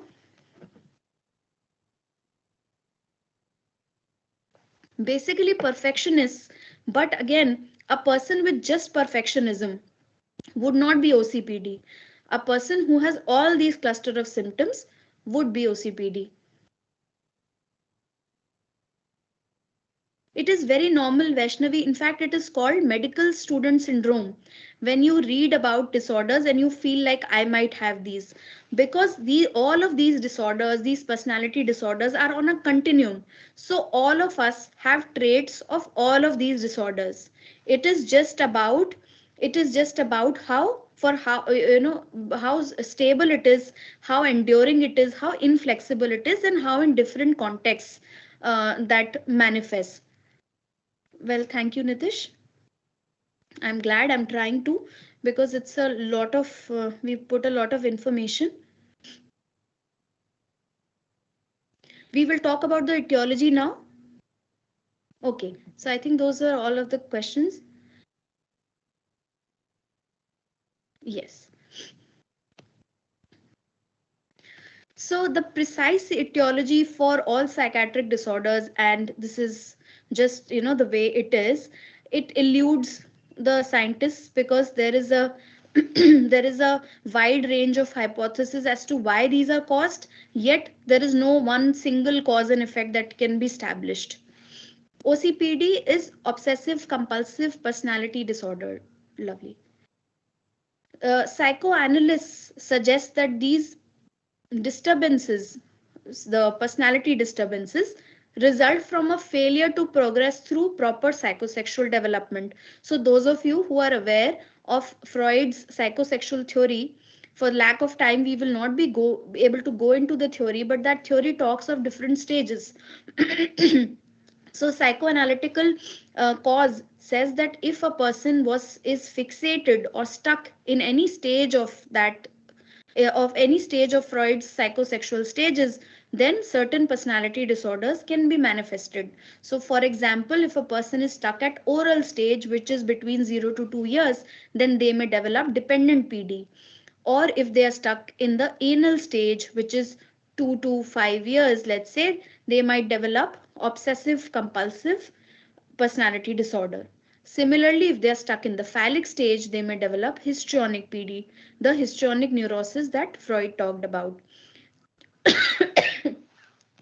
Childhood trauma is also another hypothesis, that individuals, especially with borderline and antisocial disorder, are people who themselves have gone through trauma. So I had a patient with antisocial PD, who, as a child, he saw his father trying to commit suicide multiple times, and sometimes his father even did that right in front of him. So he had a lot of trauma of seeing his father in that state and almost dying, and having to help his father at a very young age. And sexual abuse is very common in people who suffer from borderline PD. There is a genetic correlation as well, that there are certain genes that regulate the neurotransmission of serotonin, dopamine, norepinephrine, and uh, in people having BPD, antisocial PD, these genes may be acting differently, responding differently.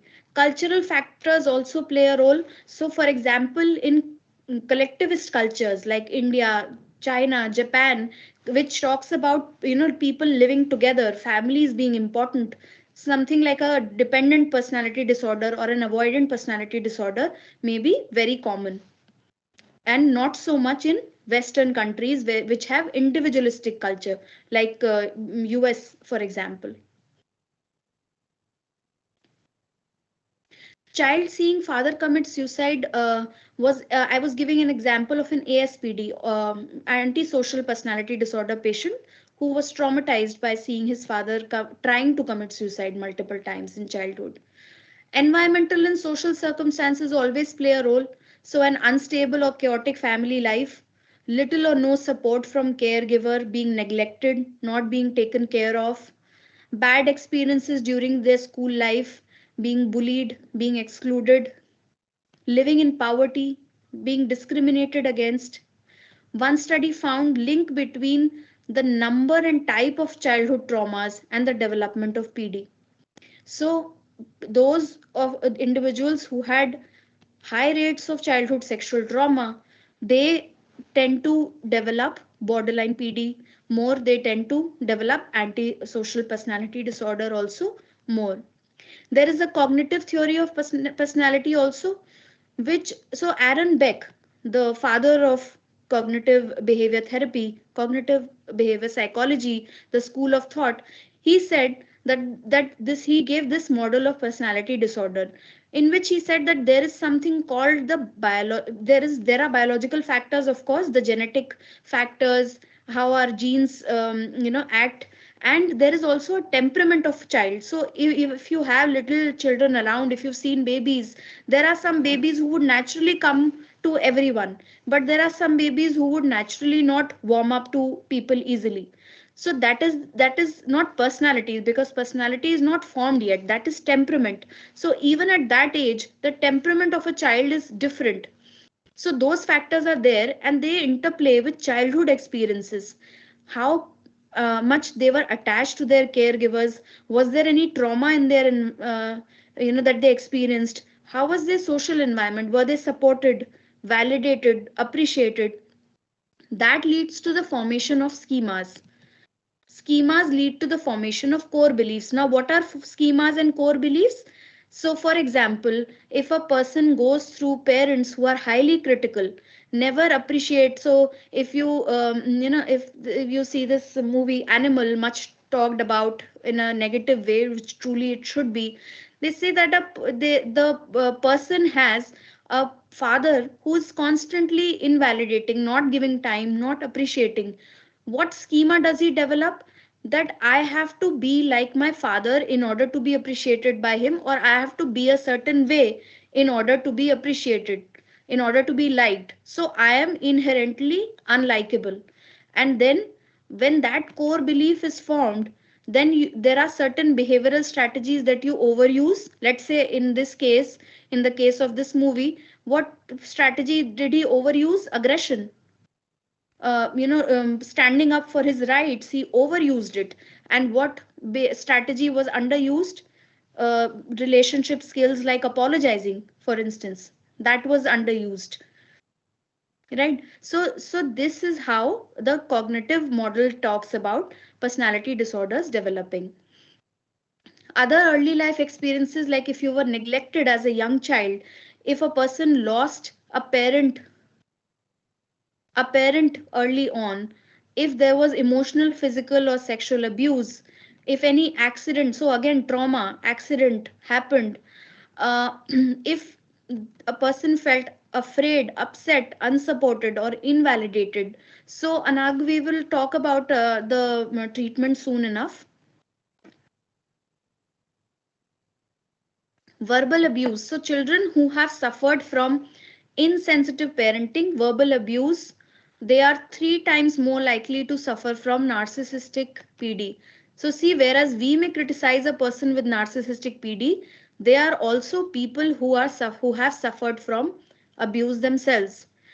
If they may be at a young age, they may be highly sensitive to light, texture, noise, and other stimuli. They may have strong bonds or relationships with family, relatives, or friends that might cause dependent PD.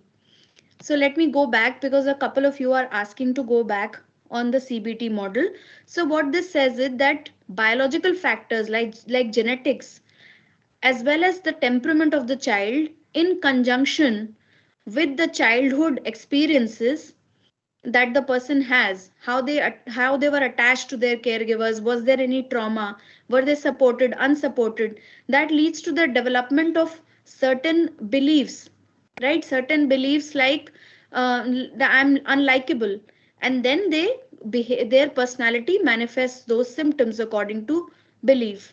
Okay, if you want to know something any particular, then please specify in the chat box, otherwise I will just assume and go on. Okay, coming to genetic factors, personality is very complex and researchers don't know much about what makes up our personalities and to what extent genes play a part in this. Several studies, several years of research done on this, but no really conclusive evidence. Some elements of personality are likely to be genetic, like temperament, like we talked about, is genetic. How active a baby is, does he warm up easily, does he take time in warming up, how they adapt to change, that's something that is genetic. And what are the links to aggression, anxiety, fear, that is still being studied.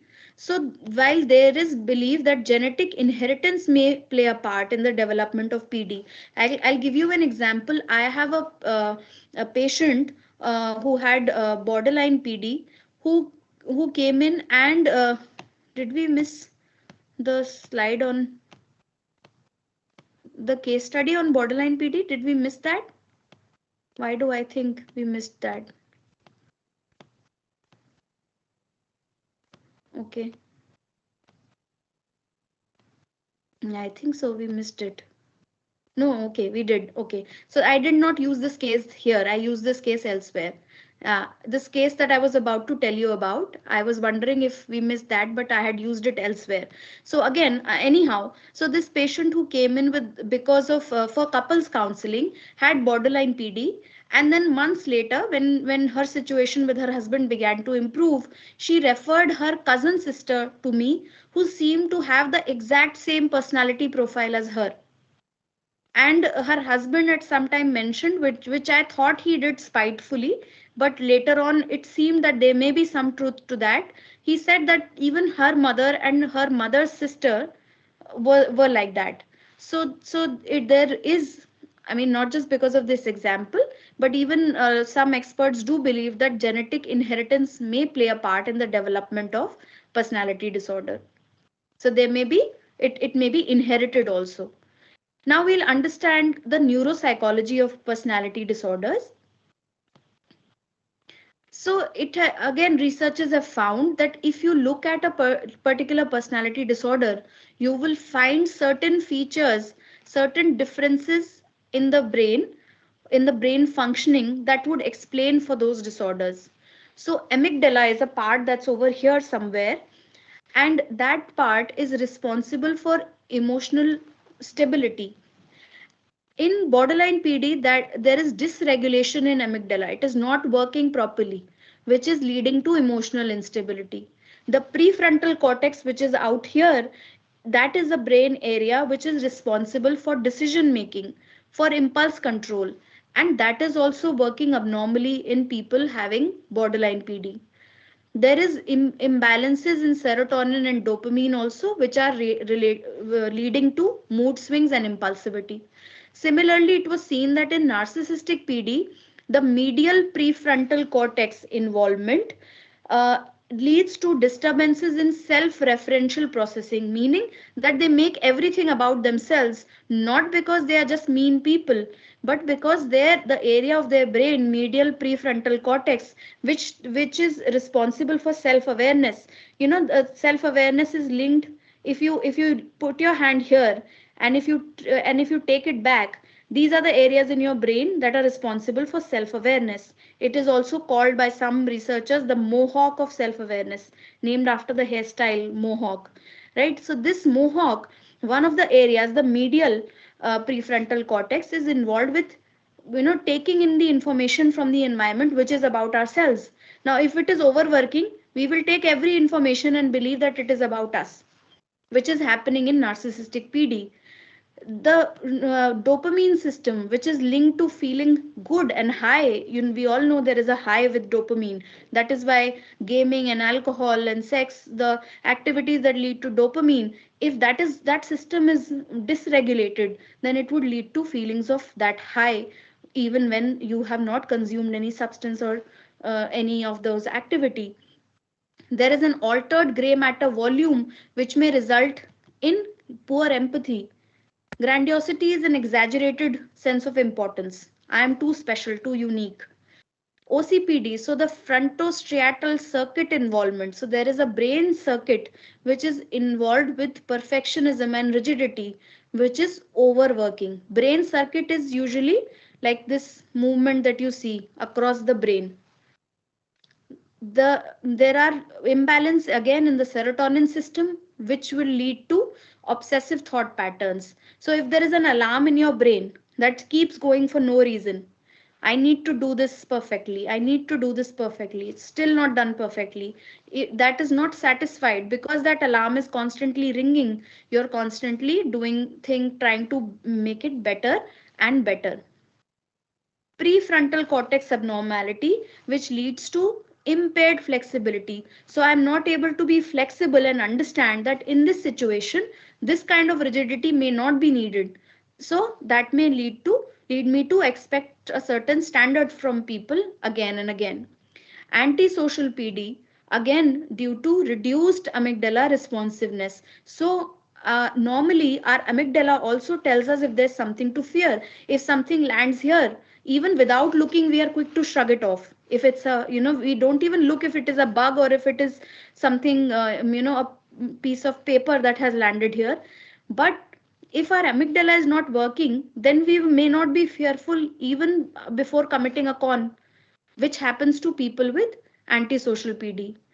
Prefrontal cortex deficits, again, lack of empathy, impulse control, decision making, and abnormalities in serotonin functioning may make them aggressive and impulsive.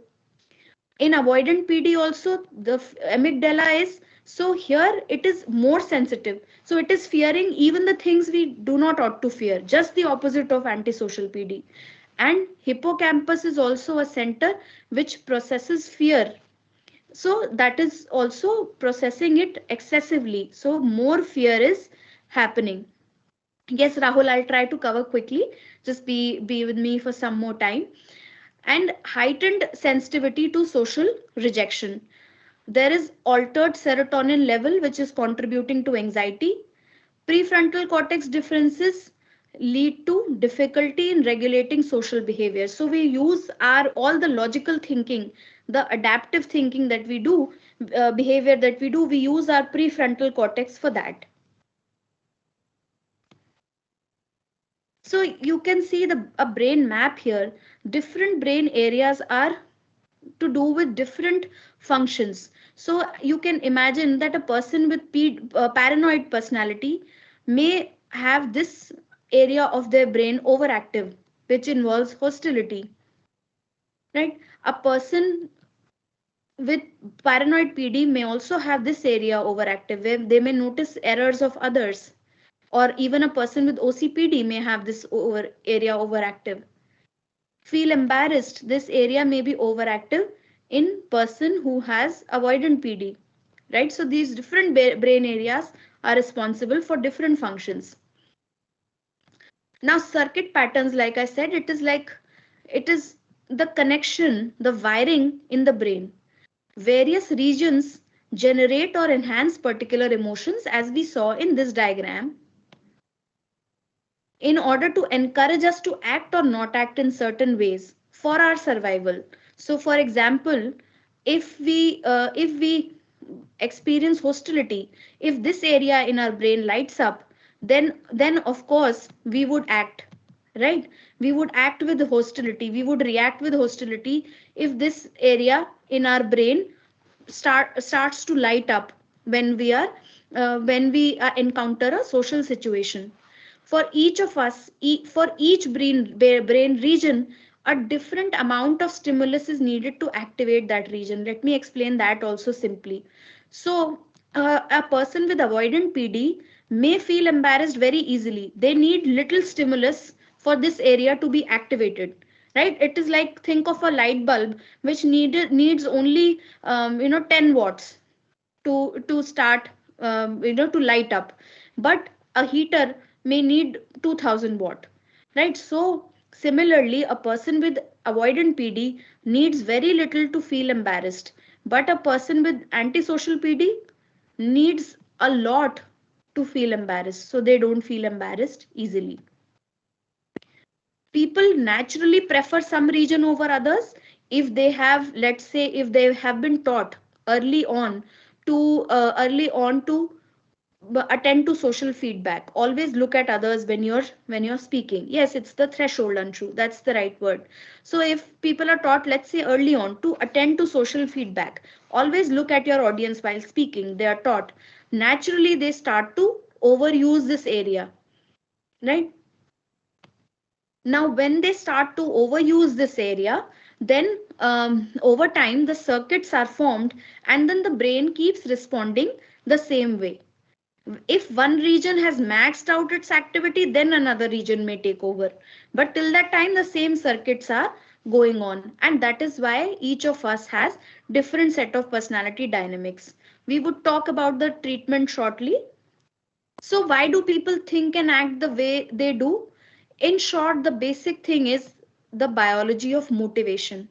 There are certain things that are rewards for us and certain things that are punishment. All human beings are primed to approach rewards and to avoid punishment, right? So what are the rewards? Food, drink, sex.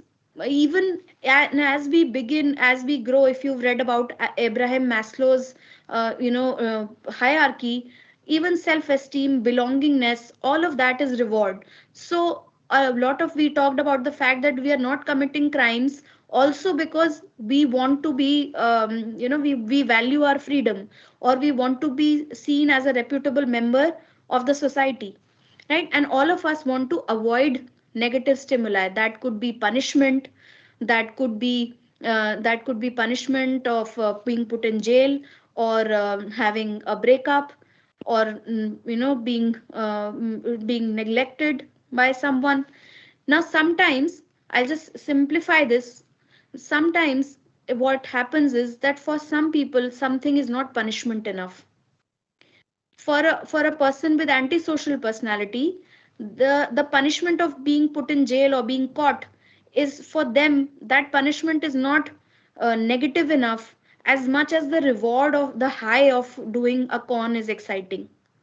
So they naturally, they approach the reward, and they let go, or they forget about the punishment.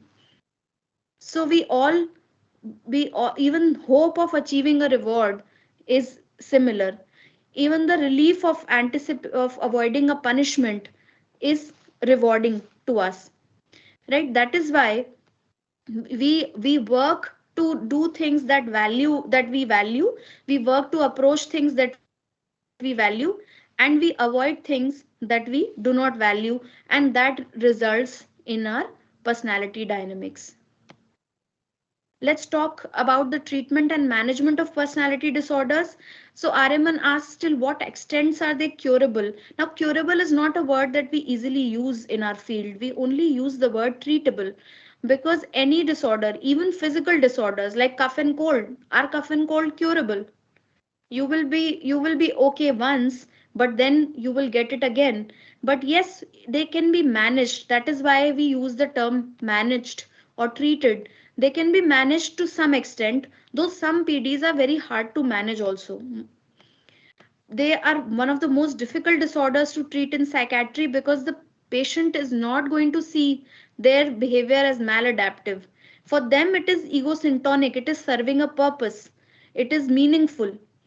So they will not give in to the treatment. Like this patient I saw yesterday, I told him I could help you with social skills training. If you don't know how to make or take a joke, for example, that's something that psychotherapy can help you with. He said, I don't need I don't need that kind of help.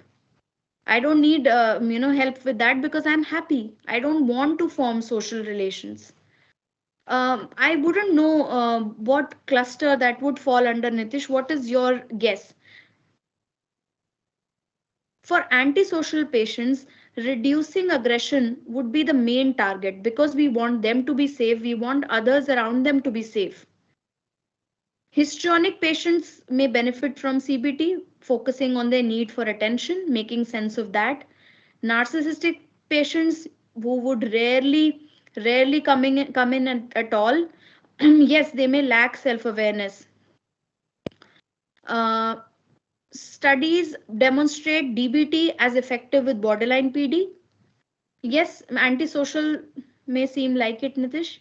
And lastly, cluster CPD may benefit from CBT that addresses assertiveness, independence, social skills training.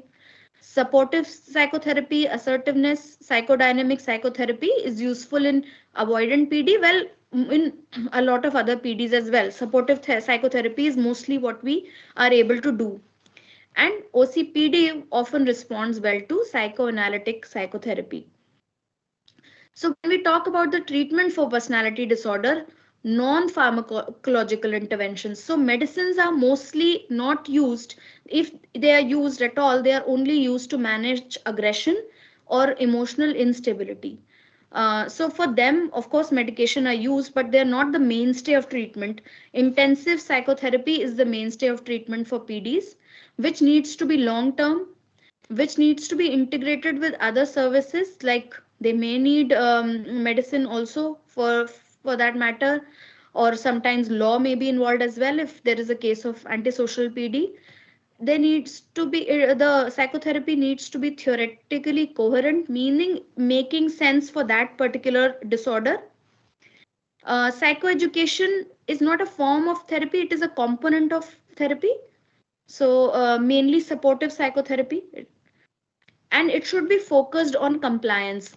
So one way to get somebody to comply, like long back, when I was working and I had a paranoid PD, working in a psychiatric hospital, and I had a paranoid PD patient, and we tried family therapy, explaining him this, the same patient that I mentioned, Vikas. Eventually what we did, we made a register for him where he was supposed to come and sign every day, and to make sure that he's not done all of that screaming and fighting and altercations, because ultimately when he did not understand fully, we had to follow this measure to make him comply. Antidepressants may be given if there are comorbidities like depression, so yes, in that case also medicine may be used if there are any comorbidities. The general principles of treatment would be, one would be reducing subjective distress. So if the patient has anxiety, depression, if they feel that their relationships are suffering because of this, the issues that they have, then reducing that distress to make the patients see that their problems are internal early on. Like this patient I was talking about who came in for marital therapy, she told me when I reflected to her in one of the sessions that your husband told you to do this, to do something quickly. You reacted as if you felt he attacked you rather than told you to do something. And she said, yes, I feel attacked in situations. So to get that understanding that it was not the other person attacking you, but you felt attacked. And when you feel attacked, you respond by fighting, but nobody is attacking you here. So to make them realize through, so asking questions, you cannot tell that to patient. You have to ask questions, ask the right questions to make them understand that these problems are internal, and that their maladaptive and undesirable behaviors should be dealt with quickly to minimize ongoing damage to job and relationships. So you have to form a connection between these behaviors. First, you have to make the patient realize that you're, let's say this example only, let's take that, you are feeling attacked. If somebody is being mildly critical of you, you are feeling attacked, then you're responding by attacking them. How is that damaging your relationships? People are going away from you. Did they attack you, or did they do something out of the ordinary? No, they were being fine. They were being normal, how people are in relationships. But when you attack them, when you fight with them, then they go away from you, which is not something that you want. So that is why we must work on this behavior pattern, because it is not consistent with your goals in life. The behavior can improve gradually within 6 to 7 months. It may start to show real good improvement, and with group therapy can also be done if possible. Sometimes they are treated in hospital, or if the problem is a lot, in residential setting also, or like in a halfway home kind of a manner, like we did. We had this patient with paranoid PD come in every day to the hospital to give his attendance, and to be sure that he's not done anything, he's not created a ruckus. The psychiatrist I worked with at the time called it a compliance clinic. So, because family members and friends can act in ways that either reinforce or diminish the patient's problematic behavior or thoughts, their involvement is helpful. In fact, I'd say needed also. They can be allies in treatment with coaching. So, you have to explain. So, this person's husband was also explained that this is the way in which you should, you should say what you're trying to say. And if your partner feels attacked, then you pause the conversation, and then you tell her to take her time. You pause the conversation till she's calmer, so she's not able to retaliate in that manner. So you have to use partners and family members as allies. Psychotherapy is an effective treatment for personality disorders, and some therapies techniques for treatment, there are many, are contingency management, CBT, DBT. systems training for emotional predictability and problem solving, mentalization based therapy, transference focused psychotherapy, schema focused therapy, psychodynamic psychotherapy, trauma informed care, assertiveness training, motivational interviewing, social skills training, supportive psychotherapy, and CBT for perfectionism, which is used in OCPD. We'll quickly go over these treatment modalities. The purpose is to explain to you what kind of treatments are available. But of course, the purpose right now of this workshop is not to learn those treatments. For that, we are bringing another workshop. But let us talk about this and understand. So a lot of times when we talked about the cognitive behavior model of PDs, we talked about the fact that a person develops certain beliefs. Let's say they have developed the belief the world cannot be trusted, then they would continue to act in that manner. They would continue to look for cues in their environment. They would continue to fight with people, tell them I will sue you. So what we need to change is how they are thinking about the situation, which will change their behavior and which will change their feeling. So this is what CBT says, right? That our thought, behavior, and feelings interact with each other.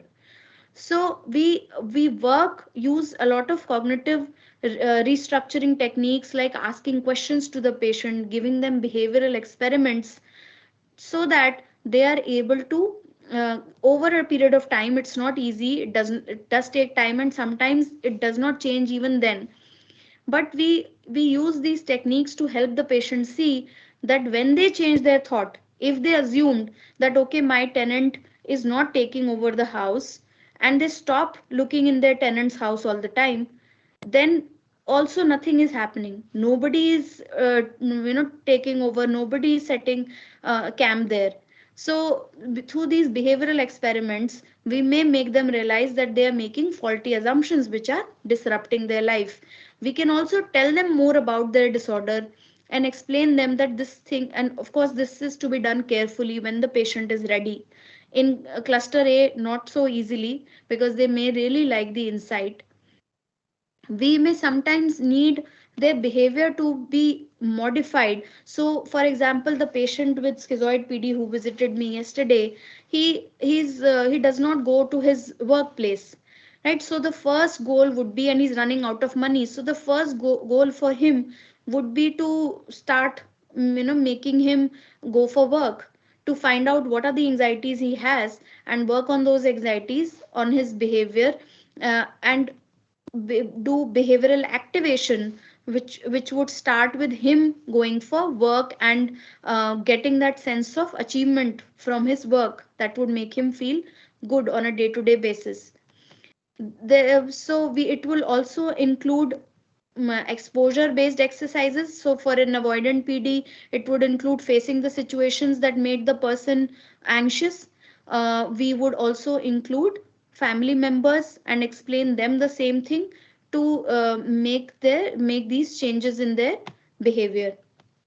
DBT works with dialectics. So what is dialectic?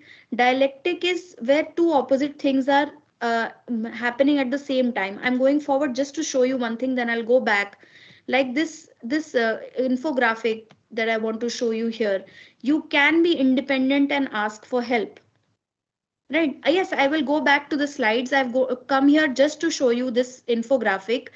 This is a dialectic. Two things that can happen at the same time: a love-hate relationship, nervous enthusiasm. You can be independent and ask for help at the same time. So dialectical behavior therapy is based on that, on explaining the person that you can feel attacked but still respond calmly. Right? Let's say one of the examples that I gave you. It is a result of the transaction between individuals born with high emotional sensitivity and invalidating environments. So this girl, let me give you a background also. This woman rather, who came in for couples therapy, who I said felt attacked every time. She, as a child, her parents used to lock her in the balcony whenever she did something wrong.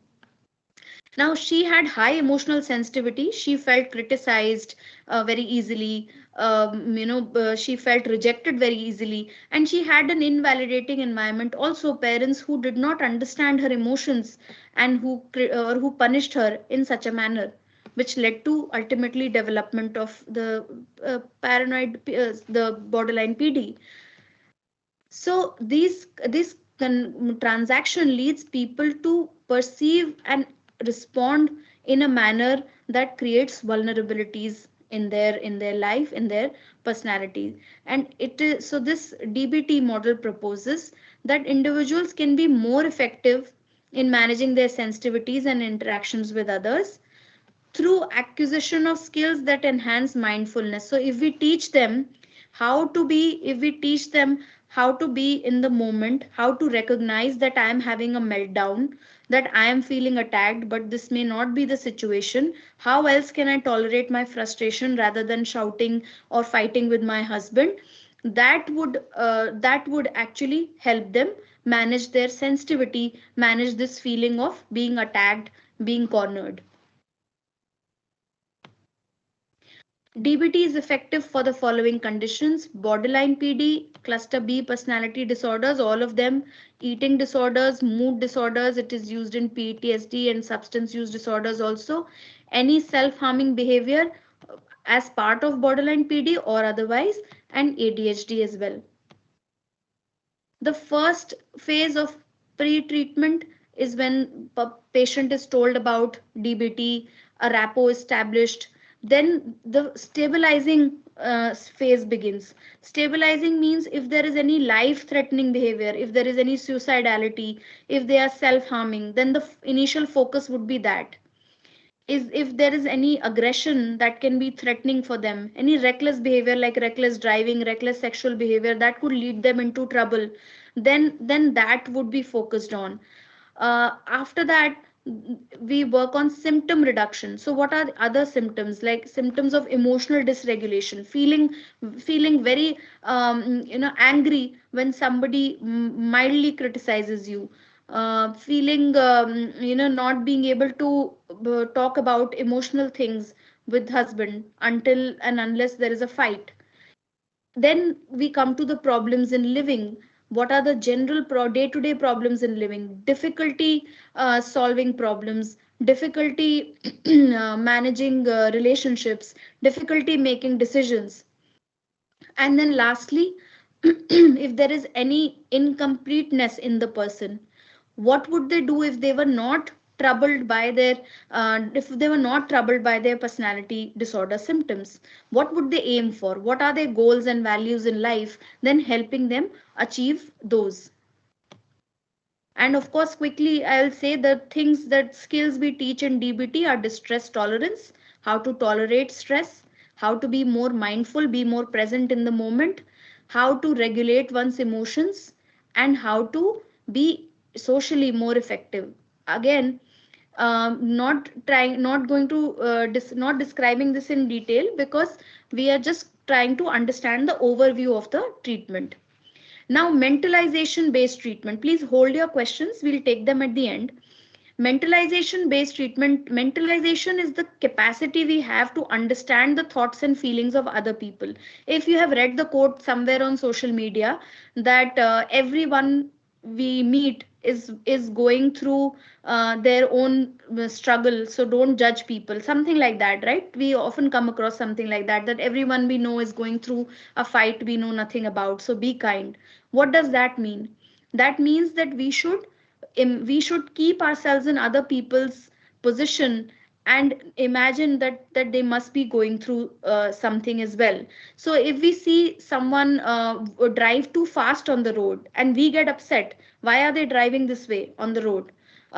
We might not be looking things from their perspective. What could be some possible reasons why somebody is speeding? Maybe they are going home and there is an emergency at their home and they are rushing back home.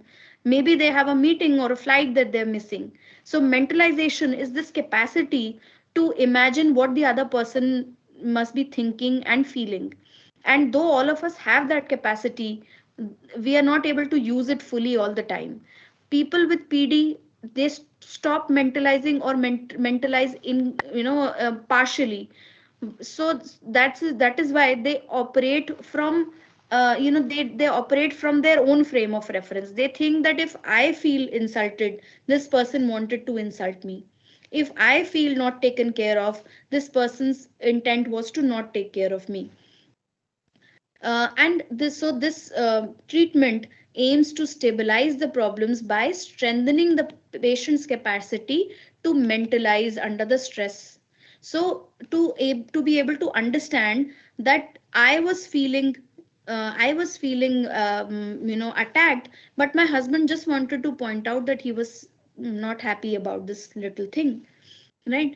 So we ask patients to narrate an event, to share their experience at that time, to share the experience of the other person that may be involved in that phase, to reflect on that event.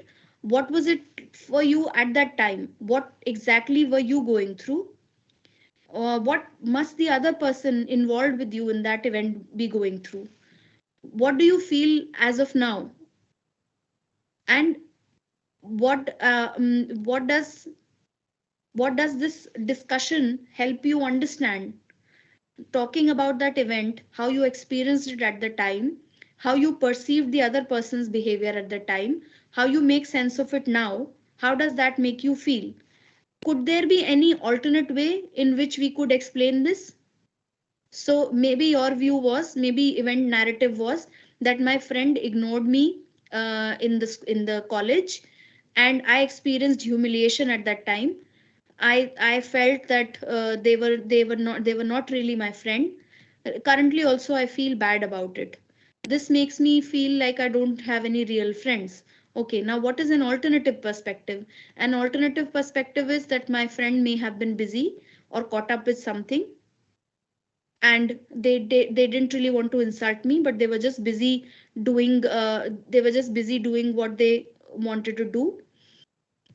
And currently, when I think about it like that, I feel okay. I feel sort of bad, but not that bad.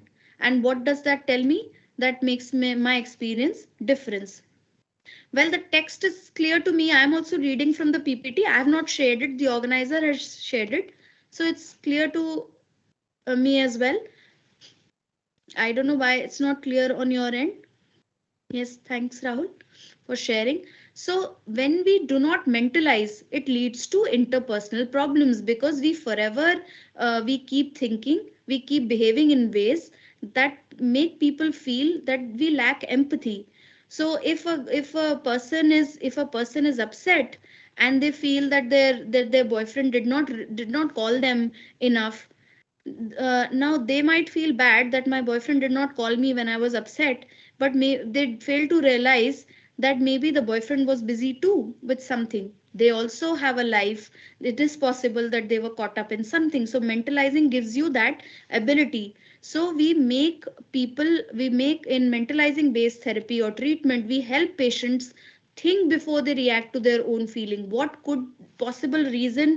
Be what could a possible reason be for this behavior of other people other than what my mind is telling me? So the not only the goal of mentalizing is not only that you understand yourself, but you also understand others. Think what may be driving other people's thoughts and behaviors. You felt ashamed when somebody pointed out that you have something stuck in your teeth, but was their intention to make you feel ashamed? What must be going on in their mind, right? So mentalizing based therapy works on that, developing empathy, seeing things from other people's perspective. Transference focused psychotherapy talks about uses psychodynamic school of thought basically. So what does psychodynamic school of thought say? That a person, however a person whatever relationship they had with their significant others in their life, they might transfer those reactions, those attachment styles to their therapist. Like any of all of you, who have been working in this field would have experienced this. Like for example, one time a patient was complaining to me how I did not respond to her message that she sent me at 1 a.m. Right now, she felt invalidated because of me not responding to her message at that time.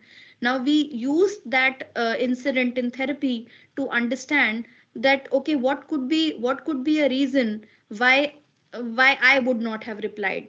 I asked her to mentalize, to imagine. Then of course she came up with a few reasons. Right, we talked about the fact that when you feel bad, you're looking at things only from your perspective, your frame of reference. But was the other person's main aim to invalidate you, or could they be sleeping busy with something, simply forgot to reply? Is it something that happens to you as well, that sometimes you forget to message, or reply right away? Then so you behave the way you behave. So how do we use it? Transference. How do we combine it with mentalizing that you are behaving with me this way in therapy, in not in those words, but you are expecting this from me in therapy. This dependence is there, which would be in other relationships also, which may cause you to set these standards of expectation from your partner, from your siblings, from your parents, which may cause them to be emotionally frustrated, which could cause difficulty in your interpersonal relationships. So, so that is how we explain, how we connect, and we make the person understand. But of course, we don't tell them this. Always remember, we ask questions. Questions are the most important tool of a psychotherapist. The primary goal is to bring the patient's split off parts together through a process called integration.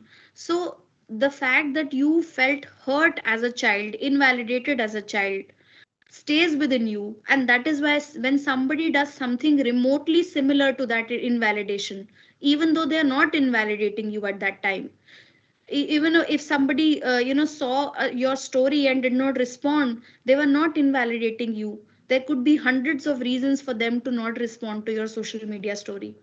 But because that is a split off part of you being the dejected child, the child who never got attention, who never was appreciated, you still project that need onto others, and you think that that conflict onto others, and you think others are behaving with you in the same way. So we explore how the relationship develops and evolves. Then there is schema focused therapy. We talked about the fact that schemas are certain rigid, ingrained negative beliefs that we have about ourselves. So when when the relationship that a therapist and a patient has in SFT has also been described as limited reparenting. And sometimes it naturally happens. I had a 38-year-old patient when I was way younger. She must have been around at least 7 years older to me, and she used to say that I see my mom in you. And she was dependent on that therapeutic relationship. Of course we used it. We used that transference, meaning that we worked on it to understand her better, her relationships better. That she traveled a long distance on her birthday and scheduled a session. I did not know it was her birthday, but she said she wanted to spend her birthday with me, so she scheduled a session on her birthday. And later on she she's even started expecting that I pick her call all the time. She said I should not have to schedule an appointment because we are close now. And again, we use this example in therapy to make her explain how there may be blurring of boundaries between the self and others. Blurring of boundary in professional relationships, but because this was not a relationship of a parent and child or a personal relationship. So in schema focused therapy, we use the therapist client attachment and other behavioral cognitive techniques that we talked about to make sense of the behavior that the patient is showing to us. And then there is always general psychiatric management, also what we can call as supportive psychotherapy, which is something we keep repeating for all all personality disorder cases, which involves psychoeducation, diagnostic disclosure, psychoeducation for patients and family, attainment of stable vocational functioning. Sorry, so like how I said that if a person is not working, they're running out of money, then one major goal would be that they start working. Their occupational functioning is becomes the main focus. Any common sense intervention that let's say if a patient has a social gathering, a party upcoming which they are dreading, then helping them make sense of their fears, helping them expose themselves to that situation despite the fears, that becomes the common sense intervention.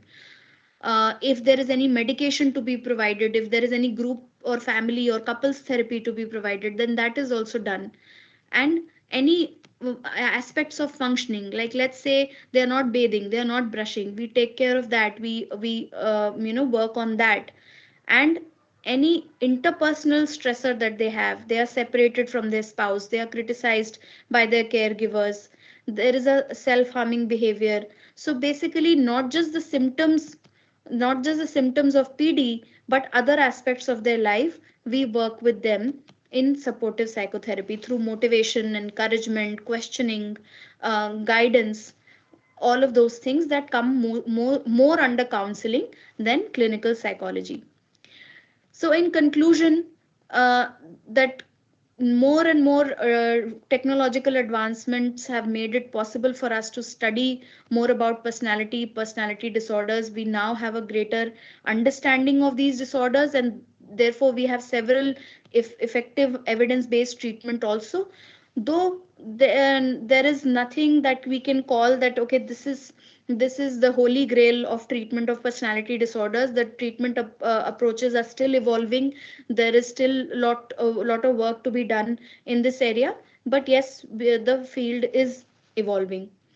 Now, with that, before I take more questions, let me introduce to you the course that we are bringing, the intensive course that we are bringing on the psychotherapeutic management of personality disorders, which would start from 20th January and go on till 11th February.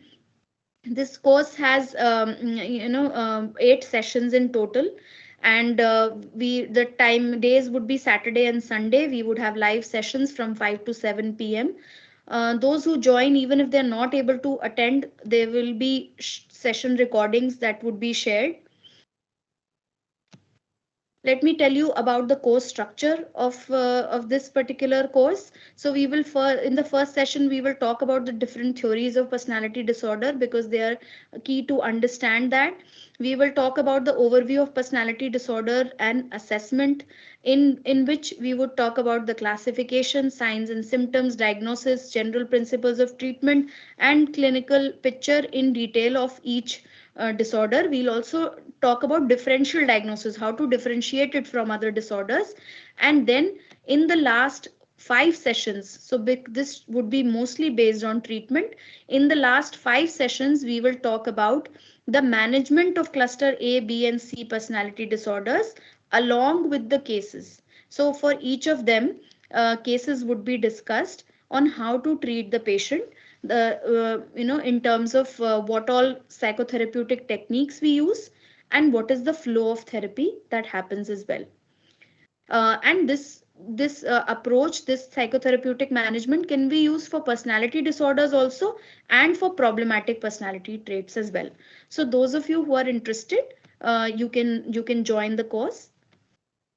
Now, if there are, I'll take a few questions, though we're quite late.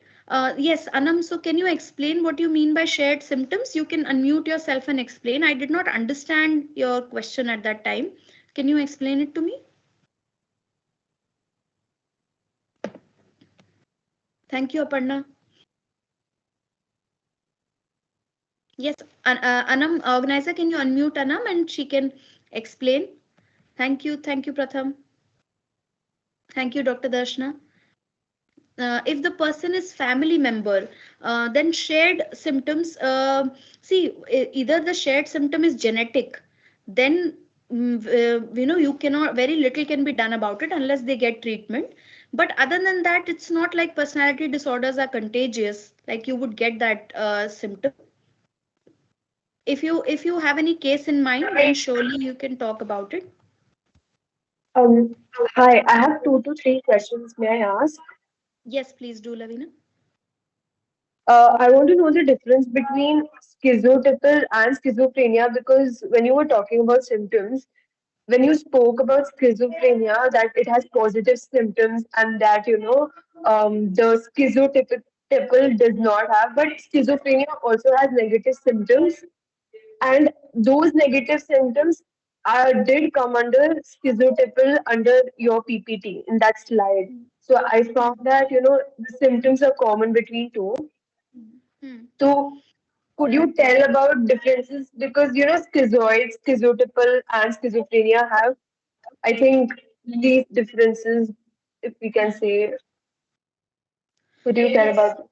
Yeah, sure. So, Lavina, the differences, I'll tell you a few differences. One is that schizophrenia doesn't necessarily run a chronic course, a pervasive long-term course, whereas schizotypal PD will run a pervasive long-term course, meaning that starting at an early age of late childhood to adolescence and going on till forever, like a long time, till treatment manages some of the symptoms. Then, even though there are odd beliefs, but those beliefs are not full blown, full fledged delusions, meaning that they're not so. What are florid delusions? When a person is absolutely convinced that those kind of like whatever the false beliefs are, they are true. They feel a lot of emotionality, emotional impact of those beliefs, and they act also in accordance with those emotional beliefs. Whereas a person with schizotypal PD may have certain odd beliefs, but it's not like they have high emotional expression or experience due to those beliefs, and they certainly don't act on them to that extent, to a serious extent.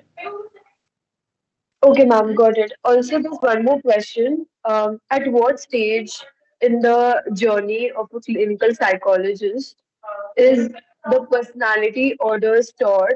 And, is it taught like in the MPhil stage, master stage, like treatments and everything? At what stage is it Yeah. taught?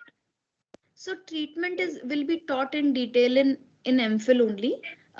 Treatment in but in masters you will be learning the clinical picture in detail, right? Okay, ma'am. For And ma'am, yeah, yeah, sure. yeah, Yeah. go on.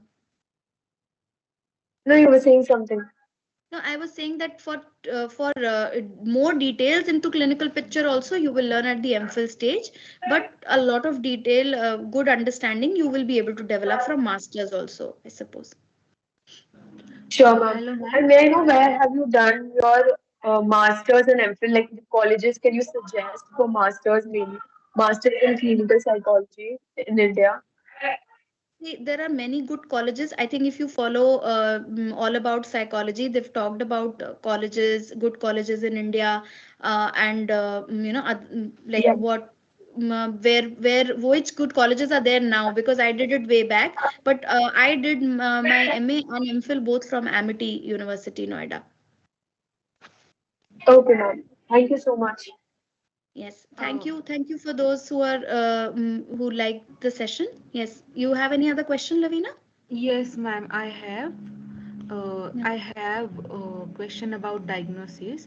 Like Hmm. we have read the symptoms and uh, so actually practically when a psychologist does a diagnosis, so is there any questionnaire that they follow and are Hmm. there any tests that they take from the Yeah. clients and like Hmm. exactly how does it work practically? I want to Yeah. know about that. Okay, great question, Purva.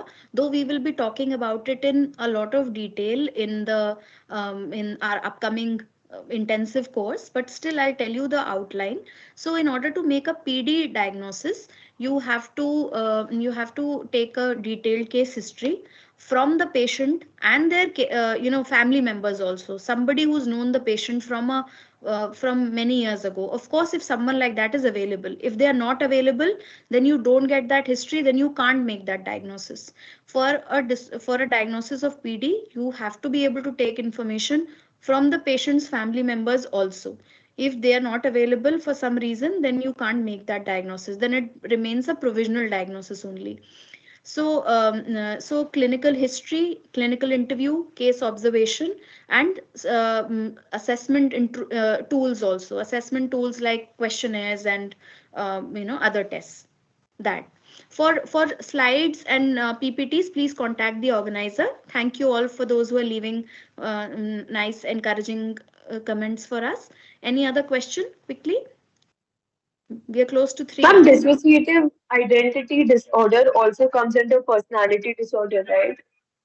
No, no, it doesn't. Dissociative identity disorder comes under dissociative disorders.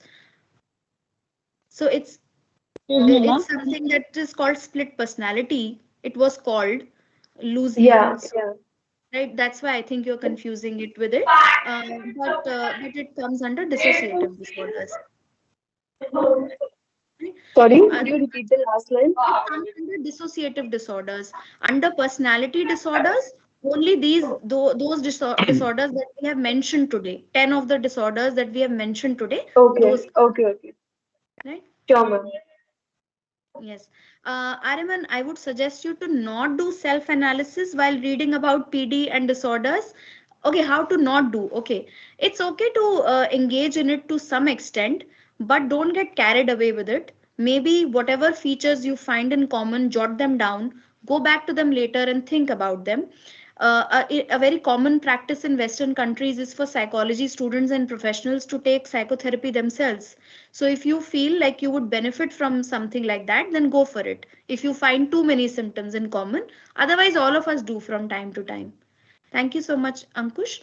Is there any other? I'll take one, two last questions, and then Uh, we will am I officially be audible? 3 hours into the PPT, Am I into the audible, session. ma'am? uh, Yes. Antisocial personality disorder, mostly you said that the person who are in the prisons usually comes from them. Then why you said it is kleptomania is not related to antisocial personality disorder? Can you tell the key difference? Yeah. Yes. Okay. That's also a good question, Srividya. So, kleptomania is not like stealing. So, one is stealing items of value that you want to benefit from. Kleptomania is a disorder of impulse control. When you take things that you don't need, that have no purpose or value to you, simply because you feel an urge, a heightened state of tension that only reduce when you take that item, right? So it is not something that you're doing because you don't have, like if you're taking a phone here, if I'm a kleptomaniac and I'm taking a phone, stealing a phone, it is not because I'm doing this because I do not have any regard for the the right of the person whose phone this is, or because I don't have any regard for my own safety, I might as well go in jail. I am doing this because I feel a heightened sense of anxiety that will only reduce once I take this object. So I'm doing this to reduce my anxiety rather than to feel a pleasure of gaining an object, or rather than because I do not regard anyone's rights or feelings. Is that clear? Yes, ma'am. Thank you. Thank you, Ariman. Hello. Hello. Am Yes. I audible, ma'am? Yes. Yeah. So I asked that question, like when you talk about narcissism, and you said that they are hardworking and they like to talk about their hard work. For example, like I have a friend. He's hardworking and really, really hardworking, and he has faced a lot of problems in life. Like he has been being sexually assaulted at a very young age, like 13 and 14 years old. And he likes to talk about his hard work a lot. He likes to, motivate people in a way about like how his journey has been. And he take it as a pride that how he has gone through and how hardworking he is. But he also tells me, what if I am being a victim? I'm playing a victim card. So is he is falling into the narcissist trait? Uh, see, it's hard to say. Like I said, that these traits and these PD you cannot diagnose very lightly. One of the mistakes that a lot of psychology students make and even professionals make is that we use PD terms very lightly. But these diagnoses are not quick to come by, and we don't, because we don't know how your friend was. You haven't seen him up close, I'm assuming, since a young age, developing and coming till here, and how he responds in different life situations. So just based on this fact, this may be a narcissistic trait, that he has gone through his hardships and he likes to talk about that and talk about his achievement. But that one trait is, but whether it's enough to call it a pattern of narcissistic personality traits, is, I can't say, let alone a PD, right? Okay, so I'm sure some of you have your questions unanswered. I'm sorry about that. I'm sorry about that. Those of you who have got your questions unanswered. So I'm sure some of you have your questions unanswered.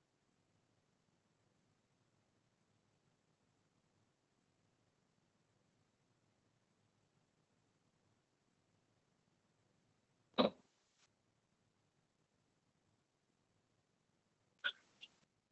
Ma'am, I think you're unaudible.